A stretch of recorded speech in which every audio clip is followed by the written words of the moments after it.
الحمد للہ رب العالمین والصلاة والسلام علی رسولہ الکریم وعلی آلہ وصحبہ اجمعین رب اشرح لی صدری ویسر لی امری واحلل عقدۃ من لسانی یفقہوا قولی وقال عز وجل فی القرآن المجید اعوذ باللہ من الشیطان الرجیم بسم اللہ الرحمن الرحیم الذین یأکلون الربا لا یقومون الا کما یقوم الذین یتخبطہ الشیطان من المس ذلك بأنهم قالوا إنما البيع مثل الربا وحل الله البيع وحرم الربا اما بعد۔ تمام تعریفیں اس اللہ عز و جل کے لیے لائق و زیبا ہے جو تمام جہانوں کا بنانے والا اور اسے پالنے والا ہے، اور درود و سلام اس کے آخری نبی محمد صلی اللہ علیہ وسلم پر۔ میں آپ سب کا استقبال اسلامی طرح سے کرتا ہوں۔ السلام علیکم ورحمۃ اللہ وبرکاتہ۔ اسٹیج پر موجود مسجد کے ذمہ داران، بھائیوں بہنوں اور پیارے بچوں، آج جو ٹاپک اور عنوان مجھے دیا گیا ہے وہ ہے سود کی تباہ کاریاں اور جدید دور میں اس کی کچھ شکلیں۔ انشاءاللہ عزیز اس عنوان کی طرف بڑھنے سے پہلے اس بات کی وضاحت کر دوں یا یہ بات بتا دوں کہ اکثر ہوتا ہے کہ ایسے ٹاپکس اور ایسے عنوانات بہت کم رکھے جاتے ہیں۔ میں جب آرگنائزر سے میری بات ہوئی، جب میں یہاں پہنچا تو میں نے ان سے سوال کیا کہ ایسے ٹاپک رکھنے کی آپ کو ضرورت کیوں محسوس ہوئی؟ چونکہ میں نے اپنے ادارے کے علاوہ ساری زندگی میں اس موضوع پر ایک ہی بار بات کی الگ سے، مطلب ایسے ٹاپکس ایسے موضوعات پر تقریر دینے کوئی بلاتا ہی نہیں یاد رکھی۔ شاید وہ بھی 2013-14 میں ایک بار میں نے کسی نے بلایا تھا، اسی علاقے میں نے ایک تقریر دی تھی اسی ٹاپک پہ، سود اور اس کی تباہ کاریاں۔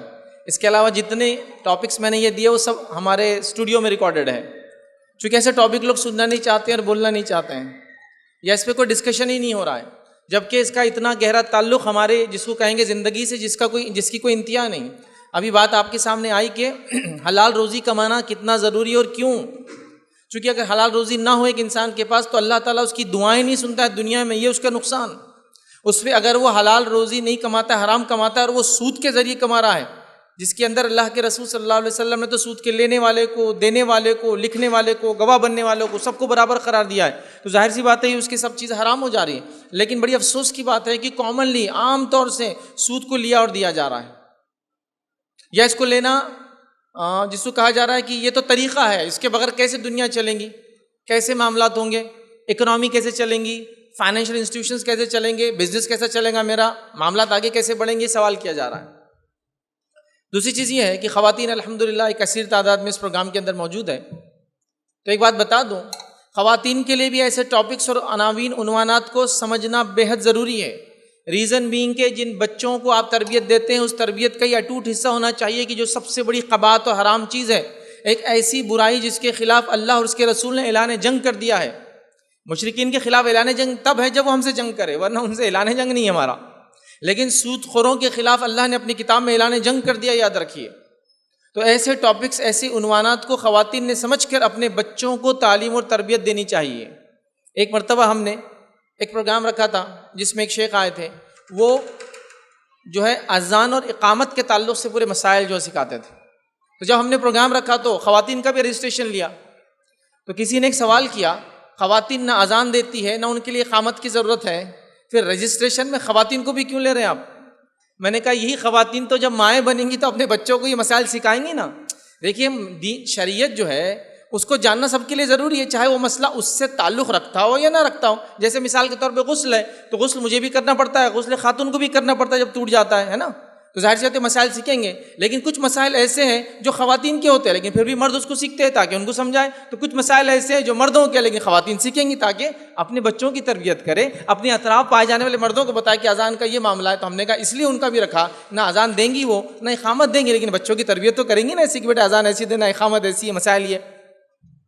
تو یہ عناوین، یہ ٹاپک خواتین کو بھی سمجھنا ضروری ہے، اور الحمدللہ یہاں خواتین نے بہت باشعور ہونے کی علامت ظاہر کی، وہ آئی اور سنجیدگی سے انشاءاللہ اس ٹاپک کو وہ سنیں گے، اور اگر ایسا کوئی مسئلہ ہوگا اس مسئلے کو اپنی زندگیوں سے نکالیں گے، ایسا کوئی مسئلہ جو ہم آس پڑوس میں دیکھیں گے اس مسئلے سے ان کو بچانے کی کوشش کریں گے۔ اور الحمدللہ مرد حضرات تو ظاہر سی بات ہے بزنس تجارتیں وہ زیادہ کرتے ہیں، لین دین معاملات پیسوں کے معاملات، تو ظاہر سی بات ہے ان کے لیے تو یہ ٹاپک بہت اہم ہے، چاہے آپ لون لیتے ہو یا نہ لیتے ہو۔ بینک سے آپ کا تعلق ہو نہ ہو، مسئلے سے تعلق تو ہونا چاہیے کہ ہم سود سے بچیں گے اور لوگوں کو سود سے انشاءاللہ عزیز ہم بچائیں گے۔ چلیے آگے بڑھتے ہیں اپنے عنوان کی طرف۔ سب سے پہلی چیز تو بتا دو، جو سود ہوتا ہے، سودی نظام ہوتا ہے، یہ ایک بہت بڑا طاغوتی نظام ہے، شیطانی نظام ہے، یاد رکھیے، بہت بڑا طاغوتی نظام۔ اس کے کیا کیا نقصانات ہوتے ہیں میں آپ کو سمجھا بھی نہیں سکتا ہوں، صرف یہ کہہ سکتا ہوں کہ حالیہ جنگیں بھی آپ جو دیکھ رہے سارے عالمی سطح پہ ہو رہی ہے، وہ صرف سود کی وجہ سے ہو رہی ہے۔ سودی اکنامی کا معاملہ ہی ایسا ہے، یاد رکھیے۔ کیسے؟ اگر موقع ملا تو بیچ میں سمجھاتا چلوں گا انشاءاللہ۔ تو یہ بہت بڑا طاغوتی نظام ہے، اور اس نظام نے کیا کیا، امت مسلمہ کو بھی گھیر لیا، یاد رکھیے۔ امت مسلمہ اس نظام سے الحمدللہ 18ویں صدی تک بچی ہوئی تھی، یاد رکھیے۔ 1825 میں پہلی بار مسلم سلطنت عثمانیوں نے جو ہے پہلی بار سود پر یورپ سے لون لیا تھا، یاد رکھیے، ورنہ 1825 تک کبھی انہوں نے ادھار نہیں لیا تھا، یاد رکھیے، چونکہ ایک بڑی شائن شان بڑی حکومت تھی، یاد رکھیے۔ اور ان کے پاس اپنا نظام بینکنگ سسٹم چلا کرتا تھا، جو نظام بینکنگ سسٹم شریعہ کمپلائنٹ تھا، یاد رکھیے۔ یہ 2 ہی صدیاں بھی گزری، یاد رکھیے، ایک طرح سے دیکھا ہے تو بالکل 2 صدیاں ہو رہی ہیں، 2 ہی صدیاں گزری ہیں۔ مسلمانوں نے ایسا سمجھا کہ اسلام کے پاس کوئی معاشی فائنینشیل نظام ہی نہیں ہے، مطلب ایک دوسرے کو ادھار دینے لینے کا کوئی سسٹم ہی نہیں ہے۔ نتیجتاً ہم کو لگا کہ اب سودی اکنامی میں یہ جو جس کو کہیں گے انٹرسٹ بیس اکنامی ہے، اس میں کودنا ہمارے لیے ضروری ہے، یاد رکھیے، اور پھر کود پڑے سب کے سب، بغیر سوچے سمجھے لوگ کود رہے اس کے اندر، یاد رکھیے۔ تو لہٰذا یہ طاغوتی نظام ہے، اس کو ہم کو سمجھنا ہے، یاد رکھیے۔ اور یاد رکھیے یہ طاغوتی نظام ایسا ہم کو جکڑ رہا ہے کہ اللہ رحم کرے، اب کوئی اس سے بچا نہیں، یاد رکھیے۔ حتیٰ کہ حال یہ ہے کہ اگر آپ کو کسی موبائل کا ریچارج کروانا ہے اور آپ کے پاس پیسے نہیں ہیں تو کمپنیاں کیا آفر دے رہی معلوم آپ کو؟ 10 روپے کا ریچارج ابھی کرا لو، 3 دن بعد 11 روپے دے دینا۔ ریچارج 10 کا ہی ہے، وہ اس میں سارے ٹیکسز انکلوڈڈ ہیں، کیش دوں گے تو 10 میں ہے، ادھار لے تو 1 روپیہ آپ کو سود اس کا دینا ہے، 3 دن کے اندر لوٹا دو، 3 دن میں نہ لوٹایا پھر 8 دن میں لوٹایا تو 12 روپے لوٹا دو، پھر کوئی مسئلہ۔ تو آپ دیکھیں کتنا آسان ہوگا کہ آدمی چلو پیسے نہیں، چلو مار دو اس کو اٹھا کے، لے لو، کیا جا رہا ہے، 10 کے 11 دینا ہے۔ لیکن اگر 10 کا پروڈکٹ ہی 11 میں ملتا ہے ایک الگ بات ہے، لیکن یہ پروڈکٹ 11 میں نہیں مل رہا ہے، اس پہ 1 روپیہ انٹرسٹ ہے، مطلب 10% ہو رہا ہے وہ 10 روپے کا، لیکن 1 روپے چھوٹا تو کوئی اب چیز چلن میں نہیں ہے تو اتنا تو لگایا جائے گا، اور لوگ لے رہے ہیں دھڑلے سے، بچے نوجوان، چل مار لے 50 کا ریچارج، 55 دینا بعد میں کیا جاتا، عام بات ہے بالکل یہ۔ تو بہرحال اس کو ہم کو سمجھنے کی ضرورت ہے، یاد رکھیے، اور مسلمان بھی اس میں کود پڑے۔ 3 وجوہات کی بنیاد پہ عموماً لوگ سود پہ پیسہ لیتے ہیں، یاد رکھیے۔ پہلا یاد رکھیے، خواہشات کے لیے یا خواہشات کو پورا کرنے کے لیے سود پر پیسہ لیتے ہیں، جیسے کہ بزنس بہت اچھا چل رہا ہے اور اچھا چلانا ہے، لے لو انٹرسٹ پر پیسہ، چونکہ اور پیسہ کہیں سے مل نہیں رہا، اٹھا لو۔ تو خواہشات کو پوری کرنے، ایک گھر ہے لیکن دوسرا بنانا ہے، ایک مالا ہے لیکن دوسرا مالا چڑھانا ہے، 2 ویلر ہے 4 ویلر لینا ہے، چلو لے لو سود پر پیسے۔ خواہشات کو پوری کرنے سود پر پیسہ لیتا ہے، بالکل جائز نہیں، حرام ہے، یاد رکھیے۔ دوسری وجوہات ہے ضرورتوں کو پورے کرنے کے لیے لیتا ہے، مطلب خواہش تو نہیں ہے لیکن کرائے کے گھر میں ہوں، خود کا گھر چاہتا ہوں اور گھر ضرورت ہے لیتا ہوں، یہاں بھی جائز نہیں ہے۔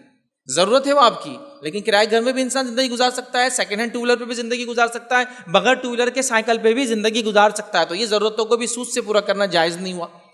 تیسری شکل ہے، یاد رکھیے، جس میں کہا جا سکتا ہے کہ اگر اس کو کوئی بھیک بھی نہ دے کہ انسان کو مجبور ہو جائے تو پھر وہ سود پہ کوئی چیز لے لے، اور وہ شکل ہے، یاد رکھیے، اس کی مجبوریاں۔ بیوی حمل سے تھی، دواخانے لے گیا، نیا مسئلہ نکل گیا، دوستوں سے مانگ لیا، سب کو فون کر دیا، جماعت کے پاس پہنچ گیا، تنظیموں کے پاس پہنچ گیا، فلاں کے پاس پہنچ گیا، اس کے پاس پہنچ گیا، اب بیچاری مرنے والی، کیا کروں، مجبور ہو گیا وہ۔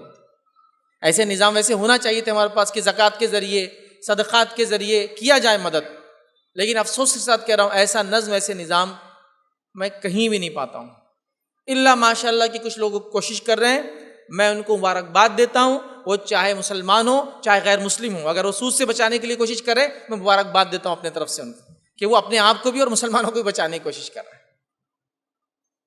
تو بڑی عجیب بات ہے، کوئی اس پہ بات ہی، اس پہ ڈسکشن ہی نہیں ہو رہا ہے، سب اس میں ڈوبے ہوئے، یاد رکھیے، تو نکالنے کی کوشش کرنا چاہیے تھا۔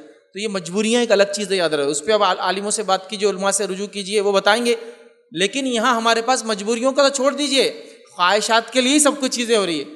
میں ایک مائن میں نے لے لیا، کروڑوں کا بزنس تو اچھا چل رہا تھا، اب 2 کروڑ کا کرنا ہے اس کو، تو لے لیا سود پر پیسہ، کیا کروں اب؟ اور کوئی طریقہ ہے کہ بتاؤ؟ ارے اچھا چل رہا تھا نا، رب العزت دے رہا تھا نا، تو لعنت کو کیوں لے رہے ہو تم؟ جب اللہ چلا رہا ہے، سب چیزیں ہو رہی ہے، لیکن بہرحال اس کے معاملے میں کوئی فکر نہیں ہے۔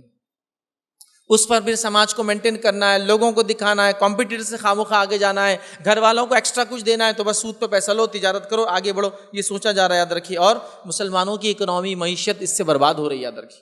چونکہ جہاں سود آ جاتی ہے وہاں لعنت آ جاتی ہے، اور جہاں لعنت آ جاتی ہے وہاں انسان کچھ بھی نہیں کر سکتا، یاد رکھیے. آپ ایک بہت بڑا مسئلہ یہ غور سے سنیں، آپ چاہے جس مسئلہ کو، جس جماعت سے تعلق رکھتے ہو، اس مسئلے کو خاص سنیں. ایک بات بولی گئی، میں نے کبھی اس کو لکھی ہوئی شکل میں پایا نہیں اب تک، لیکن ہر کوئی بولتا ہے کہ ہندوستان میں یا ہمارے اس ملک عزیز میں سود لیا اور دیا جا سکتا ہے. وجہ یہ بات سب نہیں سنیں گے، نہیں انڈیا میں کر سکتے، انڈیا میں لے سکتے، اس لیے کہ بولے دارالحرب میں سود لیا اور دیا جا سکتا ہے. بالکل عام بات ہے، یہ بہت آپ نے سنا ہوگا. میں نے اس لیے کیوں کہا کہ لکھے ہوئے شکل میں نہیں ہے، جب یہ بات میں نے بھی سنی تو میں نے ہندوستان کے جو بڑے بڑے ادارے ہیں، چاہے وہ بریلوی مسلک کے ہو یا دیوبندی مسلک کے ہو، میں نے ان سے رجوع کیا اور ان سے جو ہے خط لکھ کر وہ کیا، کیا ایسا کوئی فتویٰ آپ نے دیا ہے، صادر کیا ہے کہ جو ہے انڈیا دارالحرب ہے اور یہاں سود لینا اور دینا جائز ہے؟ تو یاد رکھیے دو بڑے ادارے اس ملک کے، دونوں نے کہا ہم نے ایسا کوئی فتویٰ نہیں دیا، ہمارے طرف سے اس کی کوئی اجازت نہیں. لیکن عوام میں یہ بات تو بالکل چلن میں ہے. اب میں آپ سے کوشچن اور سوال کرتا ہوں، اچھا نبی اکرم صلی اللہ علیہ وسلم کے زمانے میں دارالحرب، دارالسلام، دارالامن ایسی اصطلاحات موجود ہی نہیں تھی. یہ تو بعد میں ہم نے سمجھنے کے لیے اصطلاحات کی ہے. جیسا دارالحرب کا معنی ہے جہاں مسلمانوں کی کافروں سے جنگ ہے. دارالامن وہ ہے جیسا مسلمان حبشہ گئے تھے، وہاں مسلمان اپنے دین پر امن سے رہ رہے تھے، بادشاہ لیکن غیر مسلم تھا، دارالامن تھا وہ. دارالسلام مدینہ ہے جہاں مسلمانوں کی حکومت اور مسلمان ساتھ میں غیر مسلم ان کے ماتحت رہ رہے، دارالسلام تھا. تو ایسی اصطلاحات نبی اکرم صلی اللہ علیہ وسلم کے زمانے میں نہیں تھی. جب اس روایت کی میں نے تحقیق کی تو یاد رکھیے یہ روایت ایک موضوع روایت ہے، موضوع روایت ہے، اور امام شافعی نے اپنی کتاب الام میں اس کو نقل کیا بتانے کے لیے کہ موضوع روایت ہے. سمجھے آپ بات کو؟ اب جو لوگ مسلک کی بات کرتے ہیں، یہاں امام ابو حنیفہ رحمہ اللہ کا فتویٰ چھوڑ کے امام شافعی کا فتویٰ لیا جا رہا ہے، چونکہ بات اپنے مفادات سے ثابت ہو رہے، دارالحرب میں سود لینا اور دینا جائز ہے. اب جب یہ بات آ گئی تو پھر تو کوئی مسلک بھی چلیں گا، ہم کو کیا مسئلہ ہے اس کے اندر. حنفی تو شافعی بھی چلیں گا، مالکی تو شافعی بھی چلیں گا، چونکہ سہولت تو مل گئی ہم کو. سمجھو اس بات کو. تو یہ بات ثابت نہیں ہے، اس لیے میں یہ پوائنٹ کو پہلے کلیئر کر دے رہا ہوں. تو بعد میں سوال میں آئیں گا دارالحرب میں جائز ہے نا، میں پہلے بول دے رہا ہوں جائز ہی نہیں ہے. میں ایک سوال کرتا ہوں، اگر کوئی جگہ دارالحرب ہے وہاں زنا جائز ہے؟ دارالحرب کے اندر جو ہے حلال حرام اور حرام حلال ہو جاتا ہے کہ آپ کہیں گے نہ زنا حلال ہوگا نہ شراب حلال ہوں گی دارالحرب میں، چونکہ دارالحرب سے یہ حرمت والی چیز حلال نہیں ہو سکتی. تو سود اتنی بڑی خبر دارالحرب میں کیسے حلال ہو جائیں گا؟ کوئی کہے کہ دارالحرب میں ہم ہیں اور پیسے کے نام پر ہمارے پاس کچھ بھی موجود نہیں ہے سوائے اس کے، تو وہاں کے اس زمانے کے علماء اس میں فتویٰ دیں گے ان کی طرف سے، وہ الگ مسئلہ ہے. لیکن ایسی کوئی حدیث نہیں ہے، ایسی کوئی بات سنت سے ثابت نہیں ہے، ایسا کوئی فقہ صحابہ کا نہیں تھا، ایسا کوئی فتویٰ تابعین تابعین سلف صلی اللہ علیہ وسلم نے اور کسی امام نے کبھی نہیں دیا. یہ بات آپ یاد رکھ لیجئے. تو اب یہ کوشچن نہیں آنا چاہیے دارالحرب اور دارالسلام، معاملہ یہاں ختم ہو گیا. تو یہ غلط فہمی کی وجہ سے ہمارے ملک کے عزیز میں بہت سارے مسلمان سود پہ پیسہ لے رہے ہیں اور یاد رکھیے دے رہے ہیں. اسی طرح یاد رکھیے جو پیسہ ہوتا ہے یہ زندگی کا قائم مقام ہے، جس کو میں اپنی زبان میں کہتا ہوں پیسہ جو ہوتا ہے، فائنانس جو ہوتا ہے، یہ کسی بھی ملک کے اندر، کسی بھی سماج کے اندر ویسے ہی کام کرتا ہے جیسے آپ کے باڈی میں خون کام کرتا ہے. خون کے بغیر انسان زندہ رہ سکتا ہے؟ نہیں. یہ خون چلتا رہے گا تو جسم اچھا رہے گا، خون جمنا چالو ہو جائے گا جسم کیسے سڑنا چالو ہو جائیں گے، ہے نا. تو خون بہتے رہنا چاہیے. اکنامی فائنانس اسی طرح کام کرتا ہے، یہ معاشرے کی جان ہوتا ہے، یاد رکھیے. اور اسلام نے اس کے بارے میں بہت سارے احکامات، بہت ساری باتیں، کیسے اس کو کمانا ہے، کیسے اس کو چلانا ہے، ساری باتیں ہم کو بتا دی اور سکھا دی، یاد رکھیے. تو لہٰذا اس کو سمجھنا ضروری، یاد رکھیے. اسی طرح یاد رکھیں سود لوگوں کے حلال مال کو حرام طریقے سے کھانے کا ایک ذریعہ ہے، یاد رکھیے، جو لوگوں نے بنا لیا. یاد رکھیے تمام آسمانی کتابوں میں سود حرام تھا اور آج بھی موجود ہے. اگر آپ بائبل کو لے لیں اور اس کا ابتدائی حصہ آپ پڑھیں جب موسیٰ علیہ السلام کے اقوال موجود ہیں، تو وہاں بائبل میں یہ کہا گیا ادھار دو لیکن رشوت نہ لو. دوسرے کے مقام پہ فرمایا گیا اپنے بھائی کی مدد کرو پیسے سے مگر سود نہ لو. یہ یہودیوں کو حکم تھا. عیسائیوں کو کیا حکم دیا گیا؟ عیسائیوں کو عیسیٰ علیہ السلام نے بائبل کے مطابق یہ حکم دیا اپنے بھائی سے کچھ زیادہ نہ لے مگر اللہ سے امید کر جب تو پیسے سے اس کی مدد کرے. تو کسی کو پیسہ ادھار دو تو عیسیٰ علیہ السلام بائبل میں کہہ رہے ہیں کہ دو، لیکن اس سے زائد مت لو، اللہ سے امید کرو کہ اللہ تم کو برکت کی شکل میں زائد دے گا، مال کی شکل میں اللہ دے گا، اس سے مت مانگو۔ اسی طرح بائبل جو ہے اس کے اندر عیسیٰ علیہ السلام کو بتایا گیا کہ کبھی غصہ نہیں آیا، حتیٰ کہ ان کو پرنس آف پیس کہا جاتا ہے، امن کے شہزادے ہیں وہ۔ لیکن آپ کو بتائیں بائبل کے اندر ایک واقعہ ہے، جب عیسیٰ علیہ السلام مسجد اقصیٰ کے اندر داخل ہوئے، اقصیٰ میں جب داخل ہوئے تو یہودیوں نے ٹیبل لگا رکھے تھے، اور ان ٹیبل پہ کیا کرتے، وہ یہ کہتے تھے، عام لوگ جو آتے تھے کہ اندر اگر جانا ہے اور آپ کو صدقہ کرنا ہے تو باہر کا سکہ نہیں چلے گا، اپنے سکے کو ہمارے سکے سے تبدیل کرو، اور وہ سکہ جو ان سے لیتے تھے زیادہ وزن کی چاندی کا لیتے تھے اور جو دیتے تھے کم چاندی کا دیتے تھے۔ عیسیٰ علیہ السلام نے جب یہ دیکھا تو ٹیبلز کو اٹھا کر پھینک دیا، روایتوں میں آتا ہے، اور کہا کہ یہ کام کرنے اللہ کے گھر کے سامنے تم بیٹھے ہو۔ تو اگر پرنس آف پیس کو اگر غصہ آیا تو ایک ہی بار آیا، اور وہ سود کے خلاف آیا۔ لیکن یہودیوں نے بعد میں کیا کیا معلوم آپ کو؟ یہودیوں نے بعد میں کہا کہ غیر یہودیوں سے سود لینا ہمارے لیے جائز ہے، انہوں نے حلال کر لیا۔ اور عیسائیوں نے جب فتویٰ پوچھا پوپ سے کہ ہم کیا کریں سود کا، تو پوپ نے پہلے 2% کی رعایت دی، شاید 1700 عیسوی میں، پھر کہا کہ 7% لیا جا سکتا ہے، پھر کہا کہ 20% لیا جا سکتا ہے، اب انلمیٹڈ کہہ دیا انہوں نے۔ تو بہرحال وہ بھی سود میں ڈوب گئے، یہودیوں نے دوسروں کو دینے کو جائز قرار دے دیا۔ تو اب وہ جو آسمانی کتابوں میں حرمت تھی وہ قوموں نے تو بہرحال چھوڑ دیا۔ یہ افسوس کی بات ہے، ہمارے پاس تو اس کی حرمت بہت زیادہ جس کو کہیں گے مطلب اسٹیبلشڈ ہے بالکل، کہ بنیادی طور سے سود حرام ہے، لیکن افسوس ہم بھی وہ کر رہے ہیں۔ اب آئیے سود کیا ہوتا ہے تو بتا دوں آپ کو۔ مقرر کردہ سرمایہ، مطلب آپ کسی سے کچھ ادھار لیتے ہیں یا دیتے ہیں، مقرر کردہ سرمایہ ادھار کے پیچھے مقرر کردہ وقت کے اندر مقرر کردہ کوئی فائدہ آپ اس سے اٹھانا چاہے، یہ سود ہوتا ہے۔ مطلب میں نے آپ کو 100 روپے ادھار دیے، پھر یہ کہوں کہ ہر ماہ آپ اس 100 روپے کے بدلے مجھے 2 روپے دیتے رہیں گے، تو یہ ہوا مقرر کردہ سرمایہ ادھار، اس سے مقرر کردہ وقت، اس سے مقرر کردہ ایک اوپر نفع کے طور پہ بولا جاتا ہے، لیکن یہ سود ہے، یاد رکھیں۔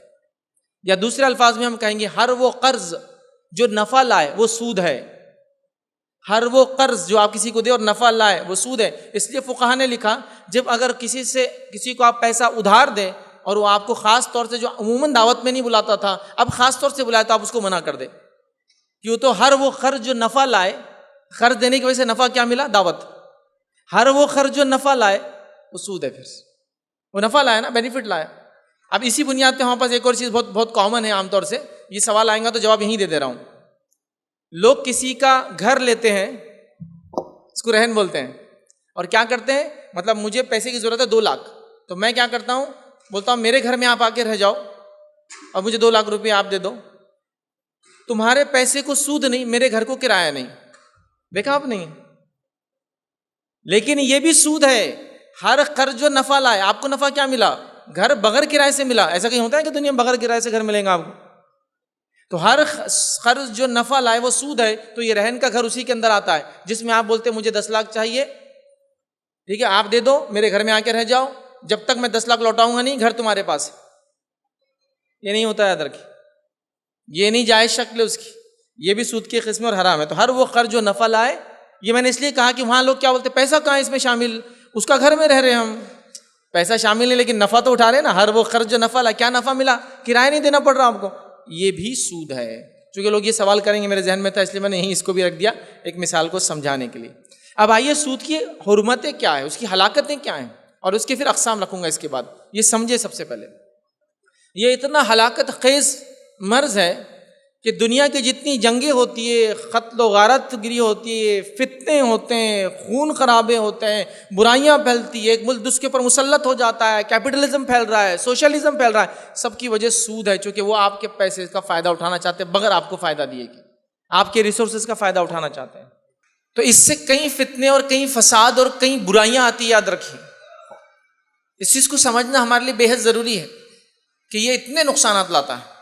نبی اکرم صلی اللہ علیہ وسلم کا زمانہ ہے، یہودیوں کی تجارت کیا تھی، کیا ان کا انکم سورس تھا، کیا کن چیزوں سے وہ کماتے تھے، پتہ ہے آپ کو؟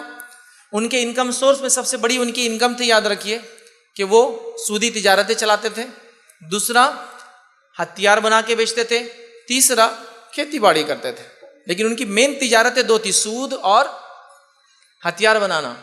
اس زمانے سے لے کر آج تک وہ یہی کام کرتے ہیں، قوموں کو سود پر پیسہ دے کے ڈباتے ہیں، ہتھیار بنا کے جنگیں کرواتے ہیں اور پھر وہ ہتھیاروں کو انہیں کو بیچتے پھر کماتے ہیں سود پر. تو وہی ان کی تجارت ہے. تو یہ ہوتا تھا, یاد رکھیے.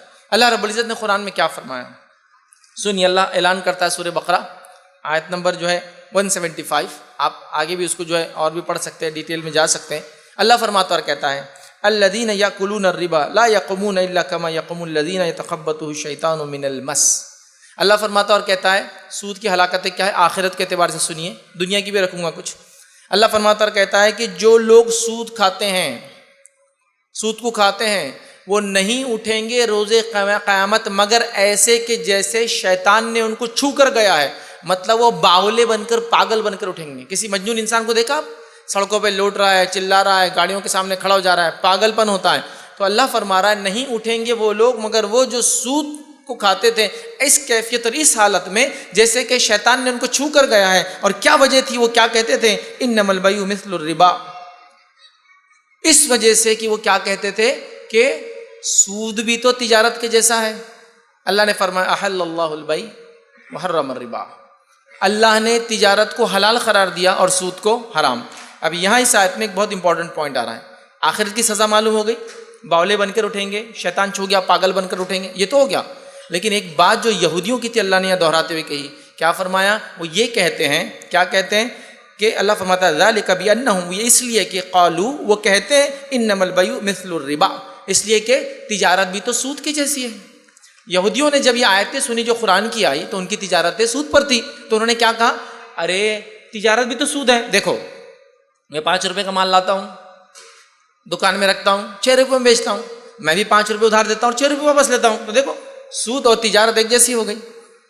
اور کئی مسلمان یہ مثال برابر دیتے ہیں. آپ بولیں گے نا بھائی وہ سود لینا حرام ہے, تو کیا بولتے ہیں, دیکھو 5 لاکھ کا گھر بنایا, ہاں بنایا, 5,000 روپے مہینے کرائے سے جاتا 5 لاکھ کا گھر, ہاں جاتا, میں نے 5 لاکھ ادھار دیا, 5,000 روپے اس سے واپس قرض کے طور پہ لے رہا ہوں, مطلب اس میں سے نفع لے رہا ہوں, سیم ہے نا.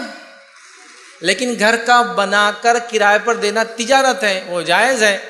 کیش پیسہ دے کے اس پر کیش لینا حرام ہے, یہ سود ہے. تو اللہ نے جواب دیا احل اللہ البیع, اللہ نے تجارت کو حلال قرار دیا, تو گھر بنا کے دو تم 5,000 روپے, کیش نہیں. وحرم الربا, لیکن اب کچھ انسان ہوتے ہیں بہت جڑ عقل ہوتے ہیں, موٹی عقل ہوتے ہیں. ایک بار ایک صاحب مجھ سے ایسی بحث کرنے لگے, ارے دونوں سب مولوی صاحب برابر رہتے ہیں, کچھ فرق نہیں, تجارت اور سود ایک جیسے ہی, فلاں فلاں فلاں. اور وہی مثال 5 لاکھ کا گھر دیے تو 5,000 روپے کرایہ تھا, میں 5 لاکھ ادھار دے رہا ہوں تو 5,000 لے رہا ہوں, ایک ہی تو بات ہے. میں نے کہا ٹھیک ہے, بات سمجھاتا ہوں. ایک انسان کو نکاح کرنا ہے, نکاح کرنا ہے, نکاح کے لیے کیا لگتا ہے, ایک خاتون لگیں گی نا, اس کو ایک مرد ہے تو, اور ایک عورت ہے تو اس کو ایک مرد لگیں گا, مطلب لڑکا لگیں گا نا, بس نکاح کے لیے لگتا ہے. گھر میں کئی عورتیں موجود ہیں لیکن ان سے شادی نہیں ہوتی, کچھ سے شادی ہوتی ہے, اور وہ بھی عورت ہے نا, ایک بہن بھی عورت ہوتی ہے, ایک ماں بھی عورت ہوتی ہے, ایک بھتیجی بھی عورت ہوتی ہے, ایک بھانجی بھی عورت ہوتی ہے. لیکن سگے بھانجی بھتیجے اور ان سے نکاح کر سکتا ہے آدمی؟ آپ کیا بولیں گے, کیا ہے حرام. کیا بنیاد پہ حرام ہے؟ شریعت نے بول دیا یہ محرمات ہے, اور محرمات کو پردہ بھی نہیں ہے, رشتہ بھی نہیں ہوتا, حرام ہے. تو قرآن نے کہہ دیا, تو اللہ کہہ رہا احل اللہ البیع, تجارت حلال ہے. تو تجارت میں گھر بناؤ 5 لاکھ کا, 2 کرائے سے حلال ہے. وحرم الربا, یہ بات سمجھ گئے نا مثال سے. عورت عورت ہی ہے لیکن کچھ حلال ہے اور کچھ حرام ہے. کیوں؟ شریعت نے بولا. تو اسی طرح شریعت نے کہا تجارت حلال ہے, کرو نا, کتنی کرنا ہے کرو, سود حرام ہے, اور جو یہ کرے گا وہ ایسے اٹھیں گا. دوسری جگہ اللہ تعالیٰ فرماتا اور کہتا ہے یا ایھا الذین آمنوا اتقوا اللہ وذروا ما بقی من الربا ان کنتم مؤمنین. اللہ فرماتا ہے کہتا ہے وہ لوگوں جو ایمان لائے ہو اللہ کا تقوی اختیار کرو, اور جو سود باقی ہے اس کو چھوڑ دو. اب آگے نہیں چھوڑے تو کیا ہوں گا, فَإِن لَمْ تَفْعَلُوا, اگر تم نے ایسا نہیں کیا, فَأْذَنُوا بِحَرْبٍ مِّنَ اللَّهِ وَرَسُولِهِ, تو اللہ اور اس کے رسول سے جنگ کے لیے تیار ہو جاؤ. تو جو لوگ سودی لین دین میں ملوث ہے, مبتلا ہے, وہ دنیا میں اللہ اور اس کے رسول صلی اللہ علیہ وسلم سے جنگ کر رہے ہیں. اور اس آیت کی تفسیر میں عبداللہ ابن عباس رضی اللہ عنہما فرماتے اور کہتے ہیں کہ سود خور کی سزا سر قلم کر دینا ہے, اس لیے کہ اس نے اللہ اور اس کے رسول سے جنگ کا اعلان کیا ہے. سمجھ رہا, کبھی تفسیر پڑھی ہو, اس میں تفسیر میں یہ کہتے ہیں.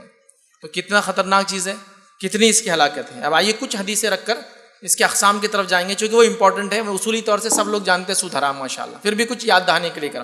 صحیح بخاری کی روایت ہے, نبی اکرم صلی اللہ علیہ وسلم فرماتے ہیں کہ آج رات میں سویا ہوا تھا, 2 آدمی میرے پاس آئے, مجھے اٹھا کے بیت المقدس کے پاس لے گئے. وہاں میں نے دیکھا کہ ایک ندی ہے, اس کے کنارے پر ایک انسان بیٹھا ہے اور ایک انسان اندر تیر رہا ہے، ندی خون کی ہے، اس میں وہ ڈوبا ہوا ہے۔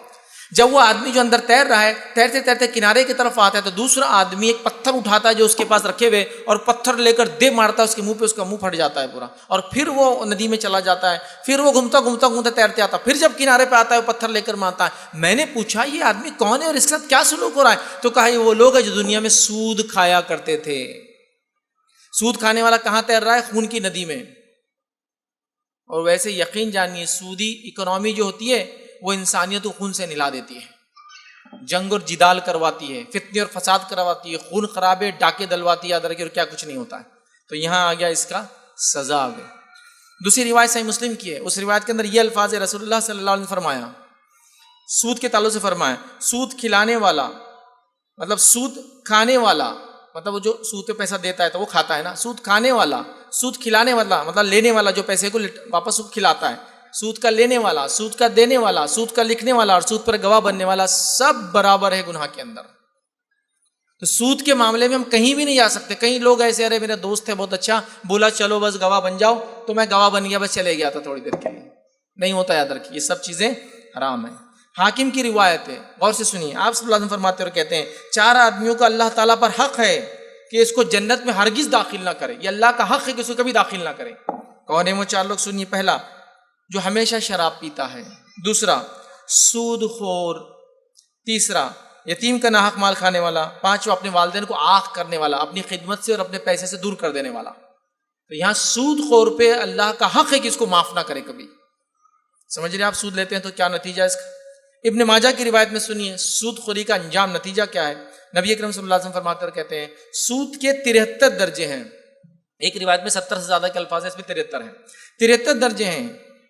ان میں سب سے کمتر درجہ یہ ہے یا اس کا گناہ اس طرح سے ہے کہ جیسا ایک آدمی اپنی ماں کے ساتھ جمع کرے، ماں کے ساتھ زنا کرے، استغفر اللہ۔ سب سے ہلکا درجہ ہے، 73 درجے ہے، دا لیسٹ، سب سے ہلکا یہ جیسا ماں کے ساتھ انسان زنا کرے۔ زنا ویسے بھی حرام ہے لیکن محرمات کے ساتھ، اور ماں بہت بڑا گناہ ہے۔ تو اس کا گناہ اس طرح سے ہے۔ ایک اور روایت کے اندر دیکھیے اللہ کے رسول صلی اللہ علیہ وسلم اس طرح فرماتے، سلسلہ تو احادیث صحیحہ کی ہے، اس روایت کے الفاظ ہیں سود کا 1 درہم جو جانتے مجھتے کھا لے، آج کے دور میں کہیں گے 1 روپیہ سمجھ لیجئے، سود کا 1 درہم آدمی جو جانتے مجھتے کھا لے کہ یہ حرام ہے، اس کو علم ہو اس کا گناہ ایسا ہے جیسے اس نے 36 مرتبہ زنا کیا۔ اور زنا کی سزا آپ سب جانتے کیا ہے، 36 مرتبہ زنا کیا، ایسا اس کا گناہ ہے کہ وہ جانتے مجھتے اگر 1 روپیہ سود کا اگر کھا لیتا ہے تو، یاد رکھیے۔ لیکن اس کے بعد بھی ہم دیکھ رہے ہیں سودی اکنامی میں مبتلا ہے۔ آئیے آگے بڑھتے ہیں، سود کے نقصانات کیا ہے؟ دنیاوی، شریعت کے نقصانات دنیا اور آخرت کے دونوں رکھ دیا۔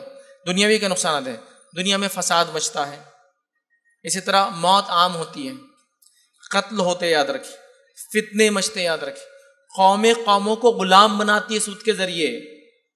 کیپٹلزم کبھی پڑھیے کیا ہے، کیپٹلزم سمجھتے ہیں نا؟ آج کل جو سب سے بڑا اس کا لمبردار امریکہ ہے، جو اپنی کیپٹلسٹ پالیسی کے ذریعے پورے دنیا کو کنٹرول کیا ہوا، یاد رکھیں۔ وہ آپ کو ادھار دیتے ہیں، ادھار کے بعد اس کے عوض آپ سے آپ کے ریسورسز لے لیتے ہیں کہ بھائی آپ کو ادھار چاہیے ہماری طرف سے، لیجیے $1 بلین، $10 بلین، اب واپس آپ دے نہیں پائیں گے تو بولیں گے آپ کا ٹیلی فون کمیونیکیشن سسٹم ہم کو دے دیجیے، ہماری کمپنیاں اس کو چلائیں گے آپ کے ملک میں۔ مطلب ملک تو آپ کا ہے، ریسورسز پورے ان کے ہو جاتے ہیں۔ آپ کے کول مائنز ہم کو دے دیجیے، آپ کے گولڈ مائن ہم کو دے دیجیے، چونکہ آپ چکا نہیں پا رہے ہمارا لون واپس۔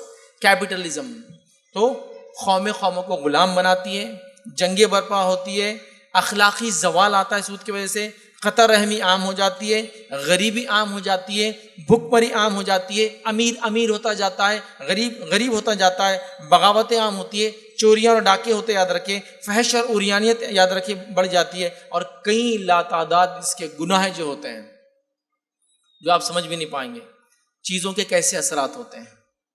یہ بڑی عجیب بات ہے۔ آپ کو پتا ہے دنیا کا مطلب آپ دیکھیں چیزیں کس سے کیسی جڑی ہوئی ہوتی ہے۔ دنیا کا ایک علاقہ ہے، یورپ کا ایک ملک کا جو ہے وہ دارالحکومت ہے، اس کو بولتے ہیں ایمسٹرڈیم۔ یہ دنیا کا وہ علاقہ ہے جہاں سب سے زیادہ زنا ہوتا ہے، اور خصوصیت کیا ہے معلوم آپ کی؟ خصوصیت کیا بولیں گے، برائیاں کیا ہے اس کی معلوم آپ کو؟ سب سے زیادہ قتل و غارت گری بھی اسی علاقے میں ہوتی ہے۔ تو جہاں زنا عام ہوتا ہے وہاں قتل و غارت گری عام ہوتی ہے۔ آپ بولیں گے زنا کا قتل و غارت سے کیا تعلق ہے؟ وہ نہیں پتا ہے، لیکن شواہد جو حکومت ہے اس کا ڈیٹا بتا رہا ہے کہ یہاں سب سے زیادہ زنا ہوتا ہے، سب سے زیادہ خون بھی ہوتا ہے۔ یہ اللہ کی لعنت کی وجہ سے ہوتا ہے. سمجھیے اس بات کو. تو ہماری تجارتوں کو لعنتی عمل میں مت ڈالیے، اپنے بچوں کا لقمہ حرام مت کیجیے، اپنے اچھے خاصے کاروبار جو کم پیسے کما کر آپ چلا رہے حلال وہ کیجیے. سود کے چکر میں جا کے اپنے آپ کو ہلاک اور برباد مت کیجیے. سود کا غبارہ، پھگا، بلون کبھی نہ کبھی پھوٹتا ہی ہے. ایک بچہ ایک بلون خرید کے لائے، شادی خانوں میں بڑے ملتے ہیں، کتنی دیر بھی کھیلے ایک دن پھوٹنا ہے. تو سود کے اندر آپ کو کتنا بھی لگے کہ مجھے بڑا فائدہ ہو رہا ہے، ایک نہ ایک دن اس کا دنیاوی نقصان تو آخرت کو تو بالکل ہے، دنیاوی نقصان بھی یہ پھگا پھوٹتا ہی ہے. اور پھگے کی خصوصیت کیا معلوم آپ کو؟ اتنا بڑا دکھتا ہے، 10 روپے میں اتنا بڑا، ایک پن لگتی ہے ہوائی سے جاتی ہے اور خالی ایک سے اتنا چیتھڑا بچتا ہے خالی. تو یہ سودی اکنامی جب بوم ہوتی ہے، بڑھتی ہے، جب برباد ہوتی ہے تو ایسی ہوتا ہے. آئیے مثال دوں. 2007 میں 4 بینک ڈوبے امریکہ کے سب سے بڑے. لیمن برادرز ہوا تھا نا، پورا شیئر مارکیٹ کریش ہو گیا تھا. چلو پرانی بات ہے. حال میں جو پچھلا سال گزر رہا ہے، مطلب یہ سال کے جو 6 مہینے گزرے ہیں 2025 کے، آپ کو معلوم دنیا میں اتنا نقصان شیئر مارکیٹ میں نہیں ہو چکے. شیئر مارکیٹ ہمارا سودی اکنامی پہ ڈیپینڈ ہے، یاد رکھیے. اتنا نقصان ہوا کہ جو آخری رپورٹ میں نے پڑھی تھی اس رپورٹ کے مطابق 90 لاکھ کروڑ روپے 4 یا 8 دن کے اندر ڈوبے تھے انسانیت کے. سوال یہ 90 لاکھ کروڑ روپے کون سے ڈرینیج میں سے بہہ کے نکل گئے، کون سے سمندر میں گئے؟ آپ نے تو پیسہ دیا تھا اپنا حلال روزی کما کر، تو 90 لاکھ کیسے اڑ گئے، کہاں گئے، کیسے ڈوبے؟ یہ سود تھا، سود. چونکہ سود کا غبارہ پھولتا ہے، جب پھوٹتا ہے تو اس کی کوئی حقیقت نہیں ہوتی ہے. ابھی کوئی اکنامک کا سبجیکٹ یا مجھے لیکچر تو لینا، بس مختصر سے بتاتا ہوں غبارہ پھوٹتا کیسا، تاکہ آپ کو اتنا سمجھ میں آ جائے، مختصر بہت ایک لیمنس لینگویج میں. سودی اکنامی ہے، لون آسانی سے مل جا رہے ہیں. تو یہ ٹیبل مجھے خریدنا ہے جس میں میں کھڑا ہوں، پوڈیم. تو یہ ملتا ہے 100 روپے میں، لیکن اب سب کے پاس سود سے پیسہ لے رہے اٹھا کے بینکوں سے. تو اب 100 روپے کا ٹیبل میرے سے خریدنے آیا تو مجھے لگا سب کے پاس پیسہ ہے تو 100 میں کیوں بیچو، 200 میں لو، 200 میں کیوں بیچو، 800 میں لو، 800 میں کیوں، 1000 روپے میں لو. تو ٹیبل کی اصل قیمت کیا ہے؟ 50 روپے. منافع کے ساتھ کتنا ہوا؟ 100 روپے. لیکن سود کی وجہ سے پیسہ عام تھا، لوگ خریدنے آ رہے تھے تو میں نے دام بڑھا دیے. اب سمجھے؟ اب آپ نے 1000 میں اس کو خرید لیا. جانے کے بعد مارکیٹ سے پیسہ ختم ہونے لگا، کسی وجہ سے آپ کے حالات برے، اب اس کو آپ بیچنے جائیں گے تو کتنے میں بکیں گا؟ اس کی قیمت 50 ہے، اصل بڑا کے منافع کے ساتھ 100 تھی، اب سیکنڈ ہونے کی وجہ سے 25 میں بھی نہیں بکیں گا. سودی اکنامی ایسی غبارہ ڈوبتا ہے. کیسے؟ میں زمین لینا چاہ رہا تھا، سود عام تھا، تو گھر کے ریٹ ہاؤسنگ سوسائٹیوں نے بڑھا دیے. 10 لاکھ کا مکان بک رہا ہے 40 لاکھ میں نے 40 لاکھ بینک سے لیا، اور ایسے کروڑوں لوگوں نے 40 لاکھ روپے سے بنگلہ لیا. اب اس کے بعد یہ ہوا کہ میں پیسے لوٹا نہیں پایا. جب بینک والے آئے بولے ہم کو پیسہ دو، تو میں نے کہا اپنا بنگلہ واپس لو. بنگلے کی اصل قیمت تو 10 لاکھ تھی، 30 لاکھ تو آلریڈی جو ہے وہ بھگا تھا، معلوم آپ کو. ایسے ڈوبتے ہیں بینکس. پھر میں نے زمین لی، زمین کا ریٹ بتایا 50 کروڑ، اصلی قیمت تھی 5 کروڑ. بینک نے مجھے لون دیا، کل میں چکا نہیں پایا، بینک بولا لے لو زمین. اب بکتی کتنے میں ہو؟ 5 کروڑ. 45 کروڑ کہاں گئے؟ ہوا میں. ایسا ڈوبتی ہے بینکنگ یا انٹرسٹ بیس اکنامی. تو آپ بولتے ہیں نا بینک کا 90 لاکھ کروڑ کہاں گئے شیئر مارکیٹ میں سے؟ یہ اصل میں خامو خواہ ایک شیئر کے دام بڑھائے گئے تھے. 10 روپے کا شیئر تھا، ویلیو آ گئی تو آپ نے 20 میں خریدا، ویلیو آ گئی اس میں ویلیو اتنی آ گئی کہ 10 روپے کا شیئر 20,000 میں بک رہا ہے ایک. اصل ویلیو کیا ہے اس کی؟ لیکن 10 جب ایشو ہوا تھا کتنے میں ہوتا؟ 10 روپے تھا اس کا اصل. یہ بڑھا دی گئی. لیکن اگر کچھ ہو جائے شیئر مارکیٹ میں، اب لوگ بولے کہ 20,000 میں ہم نہیں لینا چاہتے، تو اصل اس کے پیچھے ایسٹ کتنا ہے؟ اس 20,000 کے شیئر کے پیچھے 10 روپے کا ایسٹ ہے اس کے پیچھے. ایکچولی یہ ہے پھگا. سمجھ رہے آپ؟ سودی اکنامی یہ سب کرتی. بہرحال ابھی چونکہ اکنامکس کا موضوع نہیں ہے ہمارا، بس مثال سمجھنے کے لیے کیسے ڈوبتی ہے چیزیں، تو اس چیز کو ہم کو سمجھنا ضروری ہے.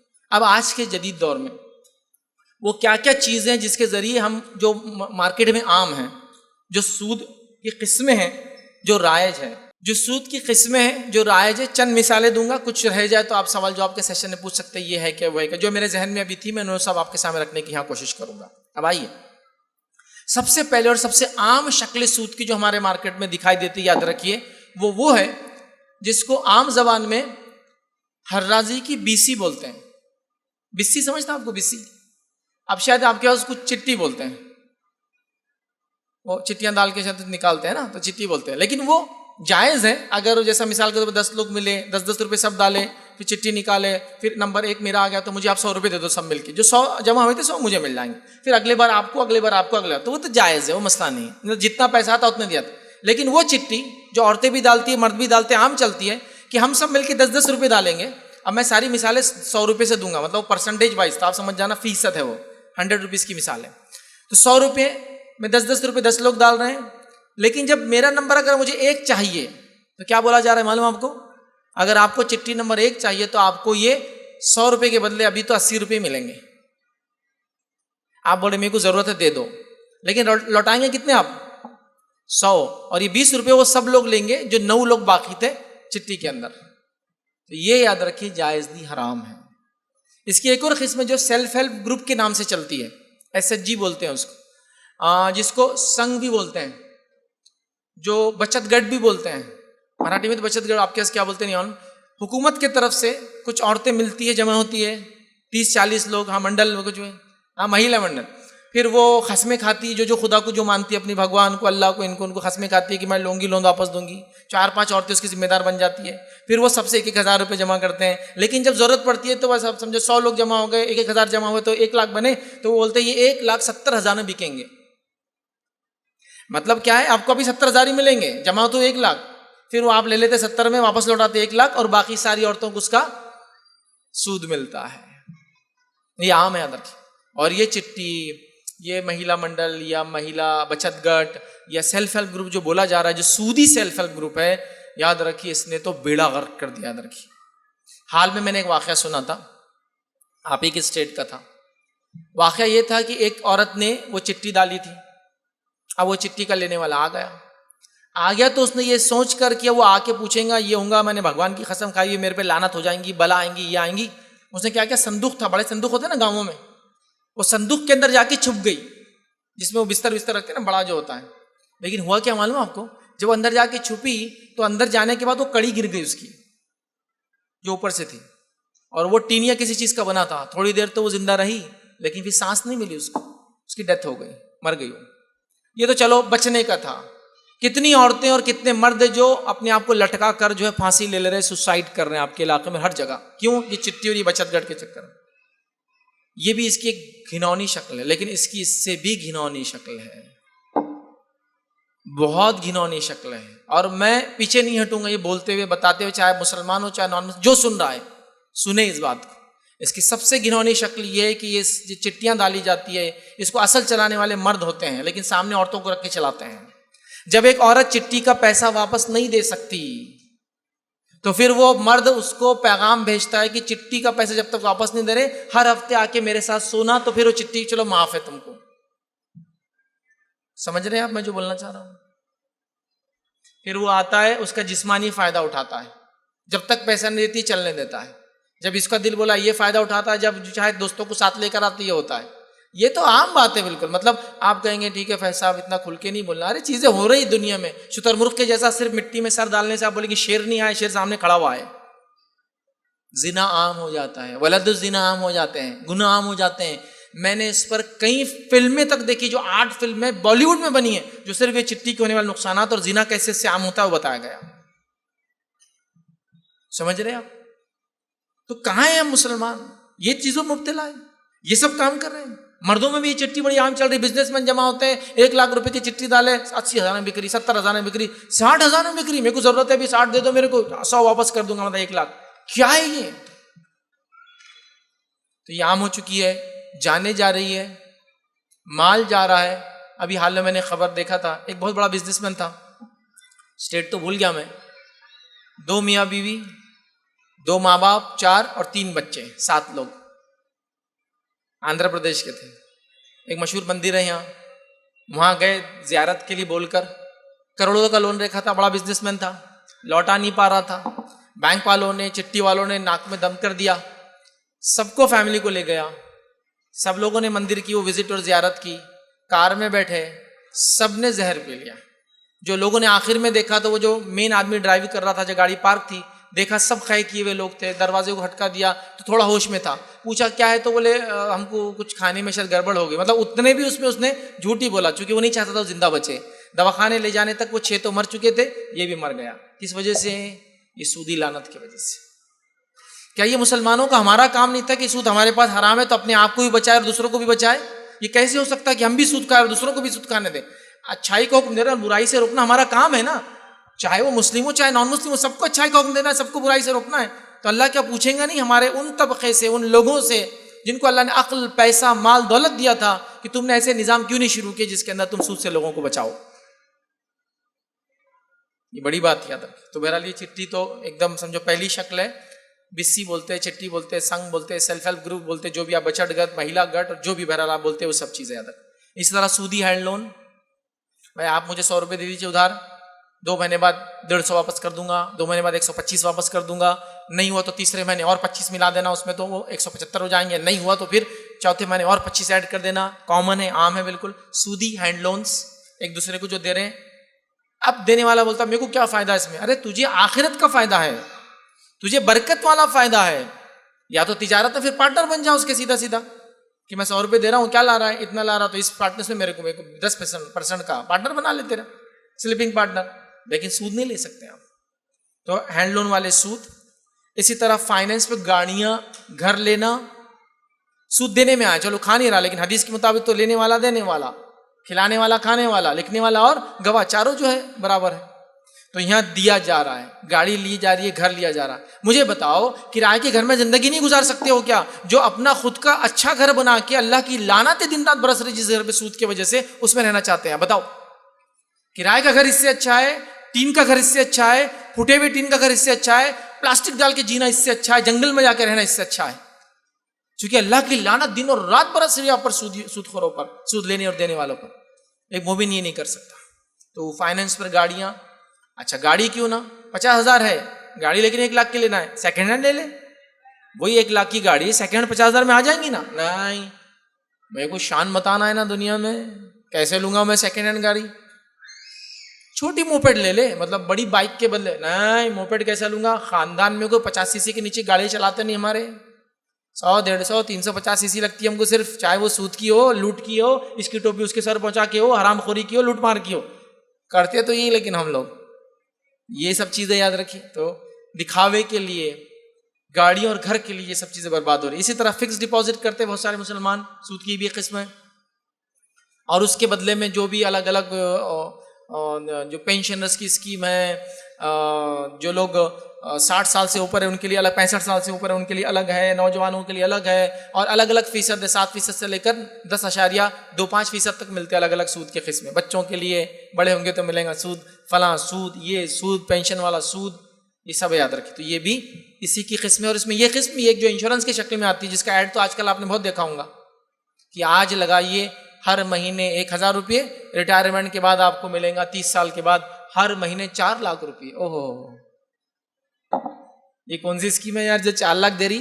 گورنمنٹ پینشن نہیں دے پا رہی 4 لاکھ کسی کو، اور یہ بول رہے کہ 4 لاکھ دیں گے آپ کو 30 سال بعد. سود ہے یہ بھی قسم فکس ڈپازٹ.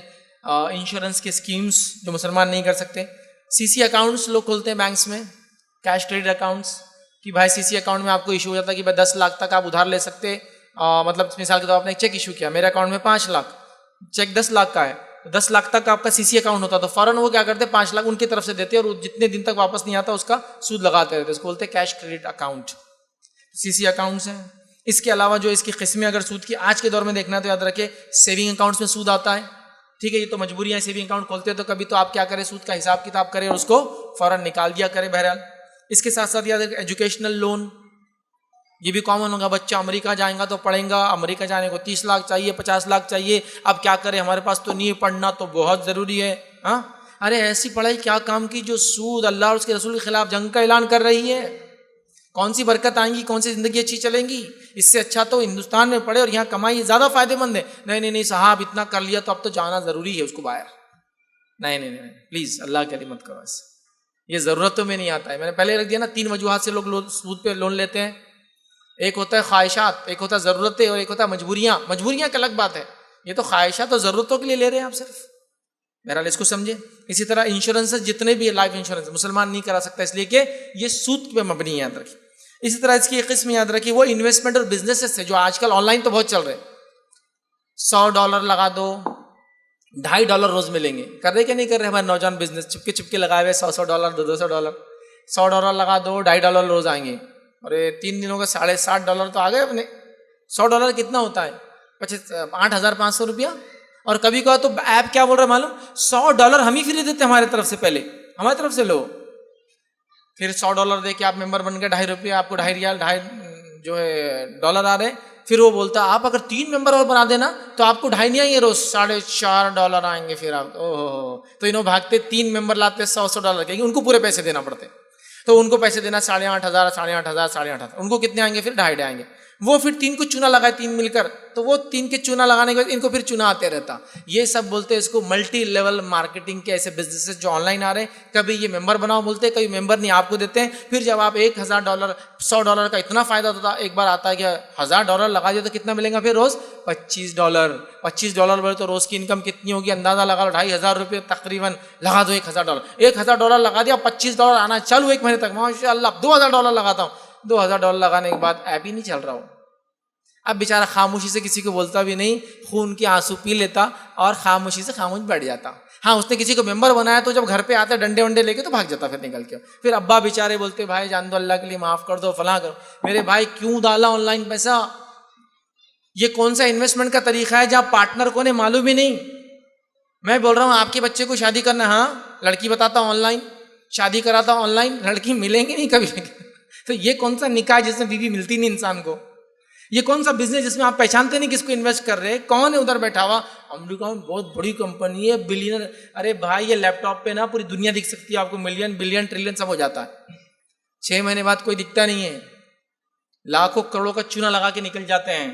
تو آن لائن ہر قسم کے ایسے ایپس, آف لائن ایپس اور ملٹی لیول مارکیٹنگ کے نام سے جتنی دنیا میں چلتے, سودیشی ودیشی, Japan life, Malaysia life, Indonesia life, China life چل رہے نا. ایک بیڈ لو 1 لاکھ کا, 3 لوگوں کو بیڈ دلا دو, تینوں کو بیڈ کی ضرورت نہیں, نہ تجھے بھی ضرورت ہے, خالی ممبر بننے کے لیے بیڈا دلاتے ایک دوسرے کو. پھر 30 ہزار روپے ہر بیڈ بیچنے ملیں گے. کیا تماشا لگا کے رکھے یہ سب سودی کاروبار ہے. یاد رکھیے یہ ملٹی لیول مارکیٹنگ یہ سب اس میں انوالو. یاد رکھیے. اسی طرح یاد رکھیے ایسے کارڈز جس کے اوپر آپ کو پیسہ ملتا بینک سے کبھی بھی نکال لو, کریڈٹ کارڈز ہو سکتے ہیں, ڈیبٹ کارڈز ہو سکتے ہیں, اور کئی الگ الگ نام سے کارڈز آ رہے ہیں. اس میں کیا ہوتا ہے کہ آپ پیسہ لے لو اور آپ کو ہر روز 1.65% کی در سے جو ہے سود لگتا ہے. میں ایمرجنسی میں کارڈ ڈالا, پیسہ نکال لیا, ہر روز $100 نکالا ہے تو $1.65 سود دینا پڑتا ہے پر ڈے کے حساب سے. سودی کارڈز. اس کے علاوہ ہم دیکھیں گے انویسٹمنٹ اور بزنس جو آپ کو فکس انکم کا وعدہ کرتے ہیں, یہ بھی بہت آن لائن اور آف لائن دونوں چل رہے ہیں. میرے بزنس میں 10,000 روپے ڈالو, معاف کرنا 1 لاکھ روپے ڈالو, ہر مہینے آپ کو 5,000 گھر بیٹھے. کیا بات ہے بھائی, 2,000 ڈال دو تو 10,000 نکل کے زندگی گزر رہی. نہیں کہ عام آدمی چھوٹا موٹا آدمی 20-10,000 روپے کماتا, اب کمانا کہاں ہے, صرف 2 لاکھ انویسٹ کرنا ہے. اور اگر 4 لاکھ لا لیا تو سسر کو بول کے 1 لاکھ ادھار, سالے کو بول کے 4 لاکھ, تو 20,000 نکل گئے. اب 20,000 نکل گئے تو بس پان کھانا ہے, صبح لیٹ اٹھ کے جیب میں ہاتھ ڈالنا ہے, تیل لگانا ہے اور چوراہے پہ جا کے چائے پینا ہے. مہینے میں 20,000 تو آ رہے, 6 مہینے تو 20,000 آتے ہو, پھر 4 لاکھ بھی چلے جاتے ہیں. اور جس کو انویسٹ کرایا میری طرف سے لگا لو, میں اتنا ملنے والا ہے, سب کچھ چونا لگ جاتا ہے, پھر منہ دکھانے کے لائق بھی نہیں بچتا ہے. یہ سارے ایسے فکس بزنس سے بچیے آپ جو 1 لاکھ پر 5,000. ارے ریزرو بینک آف انڈیا کی ویب سائٹ یہ بولتی ہے کہ کسی بھی تجارت کے اندر ہندوستان جیسے ملک کے اندر 18% سے زیادہ منافع نہیں آتا بڑی بڑی تجارتوں میں بھی. اور اگر آپ یہ دیکھیں کہ 1 لاکھ پر 5,000 تو سال کا کتنا ہو گیا, 60,000, مطلب 60% ریٹرن مل رہا آپ کو جو انویسٹمنٹ کیا گیا. گورنمنٹ آف انڈیا بول رہی ہے ایسا کوئی بزنس ہے ہی نہیں ان کے پاس موجود انڈیا کے اندر جو 18% زیادہ منافع دے پر اینم, سالانہ. یہ آپ کا دیکھو کوئی تو ایسے 1 لاکھ ڈالو 10,000 مل رہے اس کو ہر مہینے, مطلب آپ کو 1 سال میں 1,20,000 واپس ملیں گے. انویسٹمنٹ سے بھی زیادہ 120% بینیفٹ. کہاں سے لائیے بزنسز, کون سی تجارت میں ایسا ہوتا ہے؟ یہ سب یاد رکھیے سود پہ مبنی ہے. EMIs کے اوپر چیزوں کو لینا. بھائی 16,000 کا ہینڈ سیٹ ہے, 17 تو دینا ہے بس 12 مہینے میں, چل لے لو. ہینڈ سیٹ تو بہت ضروری ہے نا شو بازی کے لیے, استعمال آتا نہیں آتا الگ بات ہے, شو بازی تو ضروری ہے. ہینڈ سیٹ اچھا ہونا, یہ برانڈ ہونا, فلاں ہونا, سود پہ لیے جا رہے ہیں سارے گیجٹس وغیرہ. EMIs یاد رکھیے یہ بھی درست نہیں ہے. رہن کی گھر کی مثال تو میں نے دے دی آپ کو. مجھے پیسے کی ضرورت ہے, میں بولتا ہوں آپ پیسہ دیجئے 10 لاکھ, آپ نے دے دیے مجھے, میں بولتا ہوں میرے گھر میں آپ آ کے رہ جائیے. آپ کے پیسے کو سود نہیں, میرے گھر کو کرایہ نہیں, لیکن یہ بھی سود ہے اس لیے کہ اس سے پیسہ لے کے اس کے گھر کا فائدہ اٹھا رہے آپ کو کرایہ دینا پڑے گا. پھر اس کے گھر کا رہن سے گھر رکھا جا سکتا ہے, وہ منع نہیں ہے, لیکن اس کا معنی کیا ہے, ایز اے سیکورٹی وہ رکھیں گا, لیکن اگر اس سے فائدہ اٹھاتا ہے تو اس کو کچھ دینا پڑے گا. یاد رکھیے اس بات کو آپ سمجھیں. تو یاد رکھیے یہ کرنا ہے. تو رہن کا گھر اور کئی اقسام اس کے علاوہ بھی یاد رکھیے جو مارکیٹ میں چل رہی ہے. میں شاید بتا نہیں پاؤں گا پوری, سوال جواب میں آپ کو موقع ملیں گا, آپ سوال جواب کریں. اب آئیے اس سے بچے کیسے. ہلاکتیں دیکھ لی, اقسام دیکھ لیے, اب بچے کیسے یاد رکھیں؟ تو بچنے کے لیے میں گزارش کروں گا جو لوگ یہاں بیٹھے ہیں موجود ہیں، اگر آپ مالدار لوگ ہیں، زکوٰۃ نکالتے ہیں، مسجد کے ذمہ دار ہیں، جماعتوں کے ذمہ داریاں ہوں گے، بعد میں لوگ آن لائن سنیں گے، سب سے پہلی گزارش کروں گا آپ کچھ نہیں تو غریبوں کے لیے زکوٰۃ کا بیت المال تو بنائیے، پہلا کام۔ عام لوگوں کی مدد کا الگ دیکھیں گے اپن بعد میں، لیکن پہلے غریبوں کی مدد کے لیے بنائیے۔ بیچارے اتنے مجبور ہو جاتے ہیں کبھی کبھار، دواخانے کی وجہ سے، ایکسیڈنٹ کی وجہ سے، بیماریوں کی وجہ سے، پریشان حالی کی وجہ سے، کام نہیں ملنے کی وجہ سے، فسادات وغیرہ ایسے ویسے ہونے کی وجہ سے، بارش زیادہ اور سیلاب آ گیا تو فصلیں چلے گئی، زکوٰۃ کا بیت المال بنائیے۔ ہر سال زکوٰۃ جمع کی جائے۔ زکوٰۃ مہینے رمضان کے مہینے میں دینا ضروری نہیں ہے، نکالنا ضروری ہے اگر آپ کا 1 سال ہو جائے تو، لیکن دینا تو ضروری نہیں نا۔ آپ جو تنظیمیں بنائیں ان تنظیموں کے پاس وہ پیسہ جمع ہو، سال بھر پھر مستحق لوگ زکوٰۃ کے آتے رہیں گے اور ان کو آپ مالی مدد کرتے رہیں، پھر ہونا چاہیے نا، پہلی گزارش، تاکہ کم از کم جو ضرورت مجبور آدمی جو ہے نا، تیسری کیٹیگری ہم نے دیکھے، مجبور آدمی کے لیے آپ نے کوئی نظام بنایا، یہ ہو جائے گا۔ اب آپ کا علاقہ کریم نگر ہے، اچھی خاصی زکوٰۃیں مسلمانوں کی نکلتی ہوں گی نا، کہاں جا رہی ہو؟ فقیروں کو دے رہے ایک تو، دوسرا اتنی زکوٰۃ دے رہے توڑ توڑ کے دے رہے کہ اس کا شیرخرما ہو جاتا اور کپڑے ہو جاتے عید کے۔ زکوٰۃ شیرخرمے کے لیے دی جاتی ہے، زکوٰۃ عید کے کپڑوں کے لیے تھی، زکوٰۃ اتنی دینا چاہیے تھا اور ایک ساتھ دینا چاہیے تھا کہ ایک انسان زکوٰۃ کی فہرست سے کم از کم نکل جائے۔ کوئی سسٹم نہیں، کوئی سسٹم نہیں اللہ کے لیے۔ یہ سود کی ہلاکتیں ہیں۔ اگر میں آپ سے یہ کہوں کہ آپ کو میں نے دعوت میں بلایا، پھر آپ دعوت میں آئے، میں نے بفے لگایا، ویسے کھانے کا ٹائم ہو گیا تو ٹینشن مت لیجیے زیادہ، مثال سے پریشان مت ہوئیے، بفے لگایا، بفے میں الگ الگ کھانے جمے ہوئے، اب آپ نے پلیٹ لے لی ہاتھ میں اور ایک کھانے کے پاس گیا تو بولتا ارے یہ کھانا حرام ہے آپ کے لیے، آپ بولتے ٹھیک، پھر دوسرے بفے، دوسرے پلیٹ لے کے آگے بڑھے، آپ دوسرے کھانے کے ارے یہ کھانا بھی حرام ہے، آپ تیسرے یہ حرام ہے، تو آپ کیا بولیں گے؟ ارے فیض صاحب حلال کون سا ہے بتا دو نا، یہ کیا دعوت نے بولا یہ حرام یہ حرام یہ حرام، کروں کیا وہ بھی تو بتاؤ۔ اگر میں کہہ رہا ہوں سود حرام ہے تو حلال کیا ہے؟ تجارت حلال ہے، احل اللہ البیع وحرم الربا، تجارت حلال ہے نا، ٹھیک ہے، کیا کرنا ہے وہ بتا رہا۔ تو پہلا کام مجبور لوگوں کے لیے زکوٰۃ کا بیت المال، یہ تو کر سکتے ہیں نا، کیجئے۔ مسجد والی کمیٹی بنائیے، محلے والی کمیٹیاں بنائیے، جماعت کے اعتبار سے کام کیجئے، کچھ بھی کیجئے، اور یہ کام جو بھی کر رہا ہے، جو تنظیم جو بھی کام کر رہا ہے اس کی مدد کیجئے۔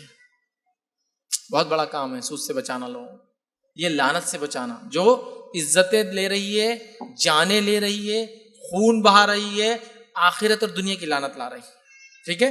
تو بہرحال بیت المال، زکوٰۃ والا بیت المال۔ دوسرا کام کرنا ہے، جو لوگ زکوٰۃ کے مستحق نہیں ہیں، بزنس کو آگے بڑھانا چاہتے ہیں، ضرورت مند تو نہیں ہے، مستحق بھی نہیں، مجبور بھی نہیں ہے، لیکن اب سب کو ضرورت ہے، میرا بزنس ہے 1 لاکھ میں 5% کما رہا، اور اگر 1 لاکھ اور مل جائے تو 15% میری انکم ہو جائیں گی، تو کاروبار بڑا ہو جائیں گے، تو پیسے تو مجھے بھی ضرورت، تو پھر سوسائٹیز ڈالیے۔ سوسائٹی سمجھتے ہیں آپ؟ مطلب ایسی سوسائٹیاں جہاں لوگ آپس میں پیسہ جمع کر کے ایک دوسرے کی مدد کریں۔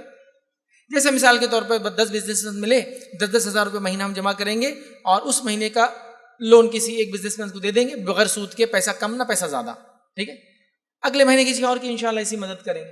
سوسائٹی بولتے ہیں اس کو عام زبان میں، یا سیلف ہیلپ گروپ بولیے، بغیر سود کا، نان انٹرسٹ بیس سیلف ہیلپ گروپ، گورنمنٹ کی اصطلاح میں اس کو سیلف ہیلپ گروپ بولتے ہیں ایسے اداروں کو، ٹھیک ہے۔ آپ یہ کر سکتے ہیں، آپس میں مائکرو فائنانس کر سکتے ہیں، یاد رکھیں اس میں کوئی مسئلہ نہیں، اور ایون آپ اس سیلف ہیلپ گروپ کو رجسٹرڈ بھی کرا سکتے ہیں، گورنمنٹ کا پروویژن ہی ہے، وہ جو سنگھ جو چلتے ہیں نا وہ اسی پروویژن کے تحت چلتے ہیں۔ اس میں کرنا کیا پڑتا ہے آپ کو معلوم؟ صرف آپ کو ایک لیٹر ہیڈ بنانا پڑتا ہے، ہمارا یہ سیلف ہیلپ گروپ کا نام ہے، مثال کے طور پہ ABC XYZ الف با تا ہمارے سیلف ہیلپ گروپ کا نام ہے۔ آپ لوکل کاؤنسلر کے پاس جائیں گے، آپ کیا کارپوریٹر بولتے ہیں اس کو، کارپوریٹر کے پاس جا کے بولیں گے ہم یہ سیلف ہیلپ گروپ چلانا چاہتے ہیں، وہ اپنے لیٹر ہیڈ پہ لکھ کے دیں گا کہ یہ جو ABC سیلف ہیلپ گروپ ہے یہ کام کر رہا ہے میرے علاقے میں۔ وہ لیٹر ہیڈ کو آپ پین کارڈ ڈپارٹمنٹ میں سبمٹ کریں گے تو آپ کو وہ نام کا پین کارڈ مل جائے گا، ABC سیلف ہیلپ گروپ۔ پھر وہ پین کارڈ لے کے آپ جائیں گے بینک میں اکاؤنٹ کھولنے، تو لیگلی بینک اکاؤنٹ بھی کھلتا ہے آپ کا، دیکھیں یہ لیگل ہے پورا۔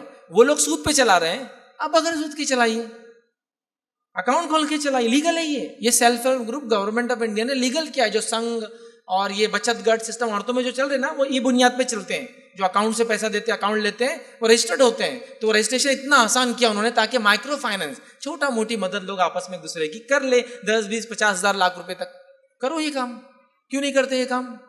جائز ہے، لوگ سود لے رہے اس میں، ہم بولیں گے ہم سود نہیں لیں گے اس میں، اور اجازت ہے اس کی کرنے کی، لیگل چیزیں ہیں سب، لیکن مسلمانوں کا حال یہ بھائی یہ چیز غلط تو ہے سود، پھر حلال کیا ہے وہ میرے کو معلوم نہیں، وہ میرے کو کرنا نہیں ہے، وہ میرے کو مشکل نظر آ رہا، وہ میرے کو ایسا لگ رہا کہ دینی کام ہی نہیں ہے، تو کیا کروں میں؟ فائنانس دینی کام نہیں ہے، حلال روزی دینی کام نہیں ہے. ارے روزی اگر حرام ہو جائے تو جہنم واجب اور جنت حرام ہو جاتی ہے. یہ بھی کمانا حلال ہے، یہ بھی دین کا حصہ ہے. تو جو اس کے اندر لوگوں کی مدد کرے گا، ان کے دین میں مدد کر رہا ہے، اس کو بھی اجر و ثواب ملے گا. ٹھیک ہے. تو سوسائٹیز ڈالیے. انڈیا کے اندر 3 قسم کے ادارے ہیں جو آپ بغیر سود کے چلا سکتے ہیں، گورنمنٹ سے منظور شدہ کروا سکتے ہیں. ان کو کون کون سے 3 ادارے؟ ایک تو رکھ دیا سیلف ہیلپ گروپ، طریقہ بھی بتا دیا میں نے کیسے بنتا ہو. ایک دوسرا ہے جو منظور شدہ آپ کر سکتے ہیں حکومت کے تحت، یاد رکھیے وہ ادارہ ہے کریڈٹ کوآپریٹو سوسائٹی لمیٹڈ. آپ ایسی سنستھائیں ڈال سکتے ہیں جو بینک نہیں ہوتی ہیں، سوسائٹی کہہ رہا ہوں، کریڈٹ کوآپریٹو بینک بھی ہوتے ہیں، وہ جو ہے ریزرو بینک آف انڈیا کے انڈر میں آتے ہیں اور اس میں سود ہوتا ہے. لیکن میں کہہ رہا ہوں کوآپریٹو سوسائٹی، یہ آتا ہے منسٹری آف ایگریکلچر میں، اور اس میں آپ اس کے بائی لاز میں لکھ سکتے ہیں کہ ہم صفر انٹرسٹ لیں گے، اور لیگل ہے. اکاؤنٹ بھی کھول سکتے ہیں آپ. اس کا چیک بک نہیں ہوتی، آپ کو سلپ پہ نکالنا پڑتا ہے. آپ نے دیکھے گا نا کوآپریٹو سوسائٹیاں سلپ بھرتے اور پیسہ ڈالتے، سلپ بھرتے پیسہ نکالتے، چیک نہیں ہوتا ان کا. یہ بھی کر سکتے ہیں آپ، اور یہ بھی بڑے پیمانے پہ کر سکتے ہیں آپ، چھوٹے موٹے نہیں. میں ایک کریڈٹ کوآپریٹو سوسائٹی کا آپ کو نام دیتا ہوں جو بینک نہیں ہے لیکن پورے ہندوستان میں اس کی برانچز ہیں. کون سا معلوم؟ Buldhana urban credit cooperative society limited, ہر جگہ اس کی برانچ. میں تو ایک بار راجستھان کے چھوٹے سے علاقے میں گیا، وہاں بھی اس کا ATM لگا ہوا. حالانکہ ان کی چیک بک نہیں ہوتی، کوآپریٹو سوسائٹی کی چیک بکس نہیں ہوتی، پھر بھی اتنے لیول پہ پھیلا دیا انہیں. آپ کے علاقے میں ہے نہیں معلوم، لیکن ہے. دوسرا مانک چند بسوں پہ ایڈ دے گا، گولڈ لائیے اور لون لے جائیے، وہ بھی کریڈٹ کوآپریٹو سوسائٹی ہے. پورے انڈیا میں چلا رہے ہیں لوگ، بڑے بڑے لیول پیمانوں پہ چلا رہے ہیں. الحمدللہ ہمارے پاس بھی جو ہے کچھ جماعتیں اور کچھ تنظیمیں مائکرو فائنانس کے نام پہ بہت اچھا کام کر رہی. 100 200 300 ادارے بھی وہ لوگ چلا رہے ہیں پورے انڈیا، پین انڈیا. بٹ ابھی وہ اتنی جان نہیں آئی جیسا ہونا چاہیے، جتنے سودی اکنامی جس لیول پہ چل رہی ویسے. بہرحال کوشش اچھی، اللہ جزائے خیر دے، اللہ کامیاب کرے ان کو، آگے بڑھائے اور مسلمانوں کو توفیق دے کہ ایسے ادارے مسلمان کھولے. چلیے آگے بڑھتے ہیں. تو دوسرا لیگل ہوگا. تیسرا لیگل آپ کیا کر سکتے ہیں معلوم آپ کو؟ اگر یہ کریڈٹ کوآپریٹو بنانا ہے تو آپ ایک پرائیویٹ لمیٹڈ کمپنی بھی ڈال سکتے ہیں، جس کمپنی کے اندر آپ لون دے سکتے، لون لے سکتے بغیر سود کے. اس میں بھی آپ اپنے بائی لاز میں 0% انٹرسٹ لے سکتے ہیں. اس کو بولتے ہیں ندھی لمیٹڈ. دیکھیے کچھ پہلے تو ایسا تھا پرائیویٹ لمیٹڈ ہر چیز کے آگے آتا تھا، ابھی گورنمنٹ نے کمپلسری کر دی. جو بزنس ہے اس کے نام کے اندر چھلکنا تھا، جیسا Hero MotoCorp private limited, motor corporation private limited. تو ابھی انہوں نے کیا کیا، فائنینشیل انسٹیٹیوشن کے لیے ایک لفظ دے دیا، ندھی لکھنا چاہیے. تو آپ لکھیے فلاں ندھی، یہ پرائیویٹ لمیٹڈ کمپنی جیسی ہوتی ہے، لیکن اس میں بھی الحمدللہ 20 کروڑ تک کے لون لے اور دے سکتے ہیں بلا سودی. تو 3 چیزیں لیگل ہے، تینوں بتا دیا جو کر سکتے ہیں. کچھ نہیں تو بلا سود کی BC تو سب چلا سکتے ہیں، وہ بھی ہے. لیگل کرنا ہے تو 3 چیزیں، نہیں تو آپس میں مدد کے لیے BC وغیرہ جو بغیر سود کی وہ تو چلا ہی سکتے، اتنی مدد تو کر سکتے نا. کرو بھائی کرو، اس کے لیے کھڑے رہو سود کے خلاف، ورنہ یہ سودی معیشت ہم کو برباد کر دیں گی، ہماری نسلوں کو برباد کر دیں گی، ہماری دنیا برباد کر دیں گی، ہماری آخرت برباد کر دیں گی. اور اس آدمی کا جس اللہ نہ کرے جو حال ہو جائے، جو ریگستان میں ہے، اونٹ گم چکا ہے، بال پورے دھول سے بھرے پڑا گندا ہے، اور وہ چلاتا یا ربی یا ربی، دعا کرتا ہے میرے رب، اے میرے رب. اللہ کے رسول فرماتے، اللہ فرماتا ہے کہ میں کیسے اس کی دعائیں سنوں جبکہ اس کا کھانا حرام، اس کا پینا حرام، اس کا پہننا حرام، دعائیں نہیں قبول ہوتی. تو میں کہوں ایک طرح سے چابی ہے یہ گاڑی پوری آپ کی بھی رہی، آپ کے پاس چابی نہیں ہے تو کچھ نہیں کر سکتے، دیکھنا پڑتا خالی اس کو. بہرحال سمجھیے. تو لہٰذا ہائی ٹائم ہے کہ ہم سود کو جہاں حرام مانتے ہیں اس کے خلاف تحریک بھی چلائے، اس کے خلاف کام بھی کرے، خود بھی سود سے بچے اور دوسرے لوگوں کو بھی سود سے بچائے، چاہے وہ مسلمان ہو چاہے وہ نان مسلم اقوام عالم ہو. چونکہ اچھائی کا حکم دینا، برائی سے روکنا ہمارا کام سب کے لیے نا، صرف مسلمان کمیونٹی کے لیے نہیں، سب کو روکنا ہے. سب کو روکیں گے سود کی برائی سے، ان کو بغیر سود کے لون دیں گے، ان کو سکھائیں گے، وہ بھی کریں گے، ہم بھی کریں گے انشاءاللہ، جس کا فائدہ ہوگا. یہ چند باتیں تھیں جو سود کی ہلاکتیں اور اس کے اقسام جو ہمارے سماج میں چلتی ہے، چند باتیں رکھنے کی کوشش کی. اللہ رب العزت سے میں دعا کرتا ہوں کہ اللہ رب العزت اس کی توفیق ہمیں دے کہ ہم سود جیسی لعنت سے اپنے آپ کو اور اپنے گھر والوں کو اور اپنے معاشرے کو ہم بچائے. اللہ رب العزت سے ہمیں اس کی توفیق دے کہ ہم حلال سسٹمز کو چالو کریں اس ملک عزیز میں اور جہاں کہیں ہم رہتے ہیں، تاکہ ہم خود اپنے آپ کو اور دوسرے اقوام عالم کو سود سے بچائیں. اللہ تعالیٰ سود کی لعنت سے امت مسلمہ کو اور تمام انسانیت کو بچائے. اللہ رب العزت جو ہے ہم تمام کو اس چیز کی توفیق دے کہ ہم حلال رزق کمائیں، جب تک ہمیں زندہ رکھے اسلام و ایمان پر زندہ رکھے، خاتمہ ہمارا ایمان پر ہو۔ وآخر دعوانا الحمد للہ رب العالمین، سبحان ربک رب العزۃ عما یصفون وسلام علی المرسلین والحمد للہ رب العالمین۔ الحمدللہ، بڑی تفصیل کے ساتھ آپ سود اور اس کی جدید شکلوں کے اور اس کی تباہ کاریوں کے تعلق سے سماعت فرما رہے تھے۔ میں سمجھتا ہوں اس تعلق سے بہت سے سوالات آپ کے ذہن میں آ رہے ہوں گے۔ ہماری ماؤں بہنوں اور ہمارے بزرگان دین کے اگر ذہنوں میں کوئی سوال ہے، آپ اس کے تعلق سے اگر کوئی سوال کرنا چاہتے ہیں تو شیخ آپ کو جواب دیں گے۔ اس کے لیے یہ کرنا ہے کہ یہاں پر اس طرف جو خالی جگہ ہے، جس کو سوال کرنا ہے وہ اس طرف آ جائے اور یہ مائک ان کو دیا جائے گا۔ اس مائک میں وہ سوال کر سکتے ہیں اور جواب ملے گا۔ خواتین کی طرف سے بھی اگر کوئی سوال کرنا چاہتے ہیں تو ان کے درمیان میں ایک مائک بھیجا جا رہا ہے، آپ بھی اپنا اس مائک لے کر اس میں سوال کر سکتے ہیں۔ تو اگر ابھی کوئی سوال کرنا چاہتے ہیں تو اس لائن میں آ سکتے ہیں۔ السلام علیکم۔ میرا سوال یہ ہے کہ یہاں پہ تلنگانہ میں گورنمنٹ سبسڈی دیتی ہے چھوٹے کاروبار کے لیے، جس میں جو ہے وہ لوگ جو ہے کچھ معاف بھی کرتے ہیں۔ تو اس بنا پہ کہ جو ہم جو ہے 30% 40% جو معاف کرتے ہیں تو وہ بزنس ہم جو ہے کرتے ہیں، اس کے جو لون وغیرہ جو ہے چلتا ہے، تو یہ کہاں تک گورنمنٹ سے کر سکتے؟ سوال یہ ہوا کہ سبسڈیز ہوتی ہے گورنمنٹ کی، ان سبسڈیز کو لینے کے لیے آپ کو لون لینا پڑتا ہے میرے حساب سے۔ آپ مطلب مثال کوئی کاروبار کر رہے ہیں، گورنمنٹ سبسڈی دیں گے جس کے لیے آپ اس سے لون لیں گے، اور لون لیں گے تو ہی وہ سبسڈی ہوتی ہے۔ تو اس معاملے میں کیا کریں؟ تو پہلی چیز یاد رکھیں، گورنمنٹ جو اسکیمز نکالتی ہے کوئی بھی، چونکہ گورنمنٹ کوئی انسان نہیں ہے، اس کی کوئی آنکھیں نہیں ہوتی ہے نا، ہمارے جیسا شخصیت نہیں ہے، تو لہٰذا ان کے پاس جو انسٹیٹیوشنس اور ادارے ہیں انہی کے ذریعے وہ کام کرواتے ہیں جو ان کو کرانا ہے۔ تو اب گورنمنٹ کو کوئی اسکیم دینا ہے، بچوں کو سمجھ لیجیے تعلیمی اسکالرشپ دینا ہے، تو ان کے پاس کون سا ادارہ جو اس کو ڈسبرس کرے گا؟ وہ ایک ہی ادارہ ہے، فائنینشیل انسٹیٹیوشن، بینک ہے۔ تو وہ لوگ بینک کے تھرو ہی ساری چیزیں دیتے ہیں جو امت کو، انسانیت کو، ملک کو فائدے کے لیے وہ سمجھتے ہیں۔ تو اب تجارت کو بڑھاوا دینے کے لیے گورنمنٹ سبسڈیز دیتی ہے۔ چھوٹے بزنس بہت چھوٹوں میں تو نہیں ہوتا ہے، لیکن ایک سرٹن ایک لمٹ ہے اس کی، جیسا مثال کے طور پہ آپ 1 کروڑ کا فارم ڈالیں گے گوٹ کا، تو آپ کو 50% کی سبسڈی ملتی ہے گوٹ فارم پہ۔ وہ کیسی ملتی ہے؟ 1 CR کا آپ لون ایشو کرتے، پہلے 25 لاکھ آتا ہے، پھر 25 لاکھ آتا ہے، پھر 25 جیسا شیڈ بنا دو، پہلے زمین لے کے بتاؤ، پھر اسٹیجز ہوتے ہیں۔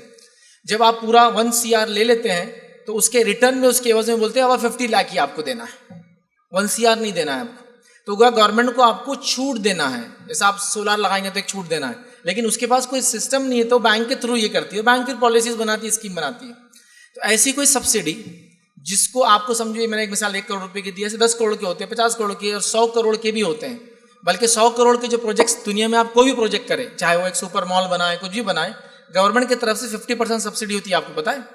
اگر کوئی آپ 100 کروڑ کا پروجیکٹ کوئی بھی کرتے، پرائیویٹ کمپنی بھی کرتی ہے اگر تو 100 CR کے پروجیکٹ پہ 50 CR آپ کو ریبیٹ دیتی ہے گورنمنٹ۔ تو ایسی اسکیمز کا فائدہ لینا کیسا ہے؟ تو دیکھیں، ایسی اسکیم کے لیے اگر میرے پاس جو گورنمنٹ کی ضرورت ہے وہ ہے 50 لاکھ آپ کے پاس ہونا چاہیے، مطلب 50 لاکھ کی وہ اسکیم ہے، لیکن آپ گورنمنٹ سے لیں گے وہ، اور 50 لاکھ آپ کو دینا ہے۔ تو میرے پاس آج 50 لاکھ ہے، میں ایلیجیبل ہوں، لیکن مجھے وہ اسکیم کا فائدہ نہیں ملے گا، چونکہ اگر میں خود سے کروں گا تو مجھے 1 کروڑ روپے خرچ کرنا ہے اس میں، سمجھیے بات کو۔ لیکن 50 لاکھ ہے، میں رکھتا ہوں، میرے پاس وائٹ ہے، میں اس کا اونر ہوں، لیکن اس کے بعد بھی وہ اسکیم مجھے نہیں ملیں گی جب تک کہ میں لون پہ نہیں لوں گا۔ تو اگر میرے پاس 50 لاکھ ہے تو علماء کا فتویٰ ہے، پھر میں وہ سبسڈی کے لیے وہ لون لے سکتا ہوں، بغیر پیسے کے نہیں، وہ حرام ہو جائیں گا پھر، سمجھ رہے آپ بات کو۔ اور کچھ چیزیں ایسی ہیں ان معاملات کے اندر جو میں بتا دوں، اس میں کچھ قانونی پیچیدگیاں ہوتی ہیں، تو لائیو سیشن میں نہیں بول سکتا ہوں وہ، ٹھیک ہے؟ تو میں آپ کو جو اوپر کا حصہ ہے سطحی بات کر رہا ہوں، چونکہ کئی پیچیاں ہیں، جیسا کہ پیسہ تو سب کے پاس ہوتا ہے، لیکن قانون اسی پیسے کو پیسہ مانتی ہے جو آپ ITR کے تھرو وائٹ کرتے ہیں۔ تو میں دوسری چیزوں کے بارے میں مشورے نہیں دے سکتا ہوں لائیو ٹی وی کے پروگرامز کے اوپر، ٹھیک ہے؟ بہرحال تو آپ اپنے CA سے کنسلٹ کریں، وہ آپ کو باقی ساری بتائیں گا، چونکہ قانونی پیچیدگیاں ہیں اس کے اندر۔ لیکن میرے پاس پیسہ ہے اور میں پروجیکٹ کے لیے جا سکتا ہوں، اور گورنمنٹ سبسڈی یہ دے رہی ہے کہ آپ 50 لاکھ روپیز کا ہے میرے پاس ہے، لیکن آپ لیجیے 50 گورنمنٹ سے، لگائیے اور ان کو 50 ریٹرن کیجیے. تو میں لے رہا ہوں اور 50 لاکھ میرے پاس ہے وقتاً جیسا جتنے minimum EMI 6 month 8 months 9 month 12 months 2 years 24 month 36 month اس کو ریپے کر دے رہا ہوں. پیسہ ہونا کنڈیشن ہے. لیکن میرے پاس پیسہ نہیں ہے, صرف 5 لاکھ روپے ہے, زمین ہے, چلو اپن کرتے ہیں 1 کروڑ 5, چونکہ 50 لاکھ تو پوری گورنمنٹ سے آتا ہے نا, پورا آتا 101 CR پورا گورنمنٹ سے آتا ہے, ریٹرن 5 کرنا ہے. آپ ایسا کریں گے تو یاد رکھیں آپ ایک حرام میں مبتلا ہو رہے ہیں. اس چیز کو آپ سمجھیے. کبھی ہوتا ہے کہ حکومتی اداروں کی وجہ سے ٹیکس سیونگ کے لیے کچھ کام آپ کو کرنا پڑتا ہے. دکتور فضل الرحمان محمد مدنی رحمہ اللہ جب حیات تھے تو ان سے میں نے سوال کیا تھا کہ اس معاملے میں ہم کیا کریں جب کوئی چیز ایسی ہے کہ ہمارے پاس ہے لیکن اس کو ابھی ہم شو نہیں کر سکتے ہیں. شیخ کا فتویٰ یہ تھا کہ اگر آپ کے پاس ہے اور آپ اپنے حلال مال بچانے کے لیے کچھ کر رہے ہیں لیکن پیسہ ہونا کنڈیشن ہے, تو آپ پھر کیا کریں, منیمم EMI پر وہ چیز لے لیں. پھر اس میں کہہ رہا ہوں پیچیدگیاں, اس لیے میں چیزیں کھل کر نہیں بول رہا کچھ چیزیں. تو آپ کے پاس ہے 50 لاکھ لیکن آپ چونکہ اب سبسڈی لینا چاہتے ہیں تو آپ نے پھر لون لیا وہ اور پھر اس کو آپ منیمم EMI سے پے کر سکتے ہیں. ورنہ اگر آپ نے ایسا نہیں کیا تو وہی پروڈکٹ جو بکرا نکلے گا بعد میں, آپ کا بکرا 100 کا رہے گا, دوسرا آدمی وہی بکرا 50 میں بیچ سکتا ہے, چونکہ آلریڈی اس کا 50 لاکھ میں وہ کھڑا ہوا, آپ کا 1 کروڑ میں وہ کبھی نہیں کر سکتا. اب تو یہ چھوٹا ہے, آپ کمپنی ڈالے آپ نے سمجھی. کچھ مشینوں پر جیسے ہینڈ ویونگ مشینیں ہیں, 10 کروڑ کی مشینیں 5 کروڑ ملتی ہے آپ کو. اب آپ 10 کروڑ کی مشین لے کے آپ کا پروڈکٹ نکالیں گے, وہ 100 روپے کا بکیں گا, جبکہ دوسرا آدمی 50 میں اس کو مینوفیکچر کر کے نکالیں گا. یا تو وہ پھر 100 میں بیچے تو فائدہ, اگر وہ 100 سے کم میں بیچے تو آپ تو مارکیٹ میں ٹک ہی نہیں پائیں گے. تو بہرحال آپ سمجھ رہے ہیں, ہونا ضروری ہے, اس کے بعد آپ کچھ کریں. جی السلام علیکم ورحمۃ اللہ وبرکاتہ. اللہ تعالیٰ نے قرآن میں فرمایا ہے کہ مردار حرام ہے, لیکن اگر جب جان جاتی ہو تو جان بچانے کے لیے حرام بھی کھا سکتے ہیں. تو کوئی انسان کسی سے قرضہ لیا اور وہ بہت تنگ کرے, پریشان کرے, جو قرض لیا ہے وہ الحمدللہ شرک اور بدعت, سود, انٹرسٹ ساری چیزوں سے پاک ہے. باوجود اس کے اگر مجبور کر دے تو کیا قرض لے سکتے ہیں سود سے, انٹرسٹ سے یا بینک سے, باوجود اس کے مجبوری کے بھی نہیں لے کے رکے ہوئے ہیں. تو اس کی جانکاری حاصل کرنا چاہ رہے تھے. جزاک اللہ خیرا فی الدنیا والآخرہ. دیکھیے سوال آیا کہ اگر کوئی شخص ہے اس نے کسی سے ادھار لے رکھا ہے, اور اچھا میں ایک چیز بولنا چاہ رہا تھا آپ لوگوں کو, اگر جدید جو مسائل ہیں اسپیشلی بینکنگ یا فائنینس سے ریلیٹڈ, تو 2-3 شخصیات ہندوستان میں بڑی معروف ہے, ان کے لیکچرز آپ آن لائن تلاش کریں, جس میں ایک ہے دکتور طارق صفی الرحمان مدنی حافظہ اللہ. یہ مشہور شخصیت ہے, اور صفی الرحمان مبارک پوری صاحب جنہوں نے الرحیق المختوم لکھی, ان کے بیٹے ہیں, فرزند ہے یہ, ٹھیک ہے, ابھی بنگلور میں ویسے. تو ان کے بہت اچھے لیکچرز ہیں, پورے فائنینشیل آپ کے جو ایشوز ہیں بینکنگ سے ریلیٹڈ, زمینات سے ریلیٹڈ, اور سارا الحمدللہ وہ ہے. دوسرے ڈاکٹر عبید الرحمان مدنی, یہ بامبے سے تعلق رکھتے ہیں, ان کے بھی الحمدللہ فائنینس سے بڑے اچھے لیکچرز ہیں. تو میں کہوں گا آپ ان لیکچرز کو ضرور دیکھیں ان مسائل کے لیے جاننے کے لیے, اور میں بھی تقریباً باتیں جو کہہ رہا ہوں انہیں کے فتاوے اور انہیں کے مسائل سن کر آپ کے سامنے باتیں رکھنے کی کوشش کروں گا. جی تو سوال یہ ہے کہ ایک خاتون جو ہے بتا, جس نے بھی لون لے رکھا کسی نے اور اب اس کو ریپے نہیں کر پا رہے, سامنے والا بڑا تکلیف دے رہا ہے کہ اس کو تقاضے ہے, اس کو چاہیے, تو کیا ہم سودی لون لے کر دیں؟ تو دیکھیے تقاضا جس کا ہے میں کہوں گا اس کو گزارش کرے اور اس سے مہلت مانگے, ڈھیل مانگے, کسی سے مانگ کر دینے کی کوشش کرے, یا کسی اور سے ایک اور ہینڈ لون لے اور اس کے بدلے اس کو چکانے کی کوشش کرے. چونکہ اگر میں یہ کہوں گا کہ ہاں اجازت ہے آپ لے لیں, تو پھر ہر آدمی ادھار لیں گا, ایک بار نہیں دے پائیں گا, بینک سے جائیں گا, لون لے کے چکا دیں گا. پھر کوشش کرے آپ دوسری چیزوں کی, اس لیے کہ اللہ کے رسول صلی اللہ علیہ وسلم کی حدیث ہے کہ جب کوئی انسان قرض کو لوٹانے کے لیے کوشش کرتا ہے, اللہ کی مدد اس کے لیے واجب ہو جاتی ہے کہ اللہ اس کی مدد کرے. تو لہٰذا میں گزارش کروں گا پہلے دوسرے راستے اپنائیں. یہ بالکل سمجھ لیجیے آخری راستہ ہے کہ انسان کے ساتھ کچھ نہیں ہے سوائے اس کے کہ پھر وہ جو جان مال عزت ڈپریشن سب ہو رہا ہے, وہ ایک الگ بات ہے. پھر وہاں بھی آپ کسی علاقے کی مفتی صاحب سے ملیں اور ان کو مسئلہ بتائیں, وہ پھر اس حساب سے آپ کو پھر فتویٰ دیں گے انشاءاللہ. فیض بھائی السلام علیکم ورحمۃ اللہ. شیخ ہم نے قرآن میں پڑھا ہے کہ جو سودی کاروبار کیے ہیں ان کے لیے ہمیشہ کے لیے جہنم ہم فیہا خالدون کی آیت پڑھے ہیں. تو اب میرا سوال ہے کہ جو بھی سودی کاروبار کے اندر ملوث ہے, جو بھی اس حالت میں یا اس سے بعد بھی انتقال ہوئے, گناہ سے بعد بھی انتقال ہوئے, کیا وہ ہمیشہ کے لیے جہنم میں رہیں گے؟ السلام علیکم. دیکھیے سوال ہے کہ کوئی شخص سودی کاروبار میں مبتلا تھا اور اسی میں اس کی وفات ہوگی, تو کیا وہ جہنم میں جائیں گا ہمیشہ کی؟ یہ ساری چیزیں یاد رکھیے اس پر ہے کہ موت کے وقت اس کی کیفیت کیا تھی. یہ بڑی اہم چیز ہوتی ہے. موت کے وقت ایک انسان کس حالت میں تھا, اور اس نے توبہ اگر کر لی ہوں گی تو معافی ہے اس کی, اگر توبہ نہیں کی ہوں گی اسی حال میں گیا ہوں گا تو پھر اس کی معافی نہیں ہے. لہٰذا میں یہ کہوں گا جس نے سود پر زندگی بھر اپنی گزاری یا سود لیتے دیتا رہا اسی پر مر گیا تو وہ تو جہنم میں جائے گا، اس کے بعد طے ہو گیا. لیکن اگر معافی مانگ لی ہوں گی تو پھر اللہ رب العزت کو وہ غفور رحیم انشاءاللہ عزیز پائیں گا. تو یہ ساری چیزیں اس کی موت کی حالات اور اس کے کیفیت پہ. تو لہٰذا یہ گزارش کروں گا کسی بھی انسان کو جو ایسا کرتا تھا مر گیا، اپنی طرف سے کبھی مت بولی جہنمی ہے، چونکہ موت کے وقت کی کیفیت میں اور آپ اس کی نہیں جانتے. ہاں اگر اس پہ ہوں گا عمومی بات ہے جہنم میں جائیں گا، کسی آدمی کو خصوصی طور سے میں پوائنٹ آؤٹ کر کے نہیں بولوں گا یہ جہنم میں جائیں گا اور یہ جہنم میں جائیں گا، چونکہ اس کی موت کی حالات اور کیفیت میں نہیں جانتا ہوں. السلام علیکم ورحمۃ اللہ وبرکاتہ. یہاں پر تقریباً خواتین کا ایک ہی سوال ہے کہ جو سیونگ اکاؤنٹس کا اماؤنٹ آتا ہے تو اس کا کیا کریں، یعنی اس میں جو انٹرسٹ آتا ہے اس کے بارے میں خواتین سوال کر رہی ہیں. جی سوال ہے کہ انٹرسٹ کا جو اماؤنٹ سیونگ اکاؤنٹس میں آتا ہے اس کو کیا کریں. تو دیکھیے انٹرسٹ کا جو پیسہ ہے وہ ہمارے لیے حرام ہے، ٹھیک ہے، یہ بات ہے، تو اس کو ہم رکھ نہیں سکتے. اس پیسے کو آپ کیا کریں گے، اس شخص کو دیں گے اور بغیر ثواب کی نیت سے دیں گے جو اس کیفیت اور حالت میں ہو کہ وہ حرام لے سکتا ہے. سمجھ رہے بات کو؟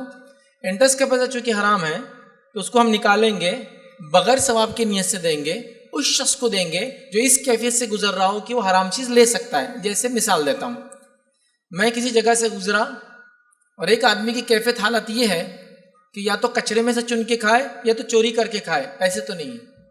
اب میری بھی حالت یہ ہے کہ میں اس کو اس کھانے کے لیے یا اس کے سسٹم بنانے کے لیے پیسہ نہیں دے سکتا ہوں، اس آدمی کو بغیر ثواب کی نیت سے اپنے انٹرسٹ کا پیسہ میں دے سکتا ہوں. ایک انسان ہے، ایک عورت ہے یا عورتیں ہیں، ایک علاقے میں رہتی ہے جو مجبوراً اپنی شرمگاہوں کو باہر کھول رہی جا کے پیشاب پاخانے کے لیے، چونکہ وہ ٹوائلٹ بنا نہیں سکتی بیچاریاں. اور عزت ظاہر سی بات ہے، دیکھیے کوئی عورت جائیں گی کسی جنگل میں جائیں گی اپنی شرمگاہ کھولیں گی پیشاب پاخانے کے لیے، رسک بڑھ جاتا ہے. میرے پاس لیکن اتنا پیسہ نہیں حلال کہ میں ان کو دوں کہ وہ تعمیر کریں، تو ایسے لوگوں کو بغیر ثواب کی نیت سے بیت الخلاء کے لیے پھر آپ دے دیں. آپ سمجھے نا، ایک انسان ہے جو جس کا ایکسیڈنٹ ہو گیا آپ کے سامنے ہو گیا، نون ہے یا نون ہے، ٹھیک ہے، اجنبی ہے یہ جاننے والا ہے، لیکن اس کا خرچہ 1,00,000 روپے، میرے پاس تو 1,00,000 نہ زکوٰۃ کے ہے نہ خود میں اتنا کماتا ہوں، کیا کروں؟ تو ایسے انسان کو بغیر ثواب کی نیت سے اس پیسے میں دے سکتے ہیں. تو گویا بغیر ثواب کی نیت سے ایسے شخص کو وہ پیسہ دیا جا سکتا ہے جو ابھی حرام لینے کے لیے ایلیجیبل ہے، اس کو آپ دے سکتے ہیں، سب کو نہیں. نہ یتیم بچی کی شادی میں دے سکتے ہیں. بہت سے لوگ کیا کرتے ہیں معلوم آپ کو، انٹرسٹ کے پیسے سے گھر کا حمام بناتے ہیں، ٹوائلٹ. دیکھیے اگر گھر کا ٹوائلٹ آپ انٹرسٹ کے پیسے سے بنائیں گے تو آپ کی نمازیں اور وضو اور غسل کچھ بھی قبول نہیں ہوں گا، اس لیے کہ آپ استعمال کر رہے ہیں تو انٹرسٹ کا پیسہ میرے لیے تو جائز ہی نہیں، میرا پیسہ استعمال کرنا حرام ہے. اور کیا حمام حرام چیز ہے؟ بغیر طہارت کے نماز ہوتی ہے؟ طہارت کہاں حاصل کرتے؟ طہارت خانے میں. تو ایک صاحب نے ایک واقعہ سنا ہے کہ کسی گھر میں گئے تو گھر میں مطلب مردانے میں 1-2 صوفے تھے، سادہ قسم کا فین تھا، یہ تھا، لیکن جب ٹوائلٹ میں گئے تو کموڈ کی سیٹ، اندر فین لگا ہوا، اے سی لگا ہوا، ایگزاسٹ. بولے یہ کیسے؟ تو بولے یہ حرام سے بناتا، یہ حلال سے کرتا.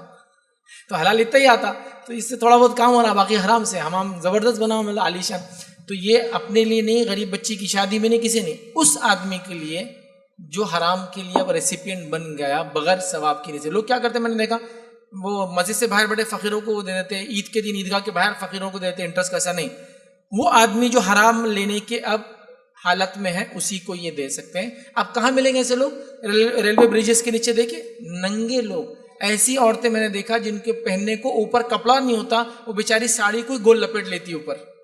کتنی مجبور ہے نا، کپڑا نہیں ہے. تو اگر آپ کے حلال پیسہ وہ دیجئے پہلے تو مدد کیجئے، ان کی زکوٰۃ سب نہیں ہے تو پھر یہ پیسہ بھی ایسی چیزوں کے لیے. بہرحال اور بھی کئی کام ہیں علاقے میں، جو علماء ان سے بات کریں وہ بتائیں گے کہاں کہاں لگا سکتے ہیں، وہاں لگائیں. السلام علیکم فیض بھائی. فیض بھائی میرا ایک سوال ہے. سوال کیا آج کل عام ہو گیا ہے، جو پرائیویٹ سیکٹر میں رہتے ہیں لوگ، جاب کرتے پرائیویٹ سیکٹر میں، انکم ٹیکس سے بچنے کے لیے ہوم لون، کار لون وغیرہ لیتے. اس تعلق سے تھوڑا ڈیٹیل میں لوگ کو مطلب سمجھائے تو بہتر رہتا ہمارے لیے. السلام علیکم ورحمۃ اللہ وبرکاتہ. اسی تعلق سے میرا بھی ایک سوال ہے.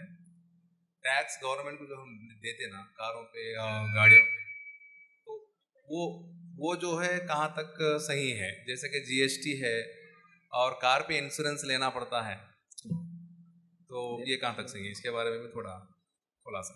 دیکھیے سوال آیا ہے کہ کوئی انسان ٹیکس سے بچنے کے لیے، ٹھیک ہے، تو یہ لفظ ٹھیک نہیں ہے، ہم اس کو الٹا بولیں گے ٹیکس بچانے کے لیے،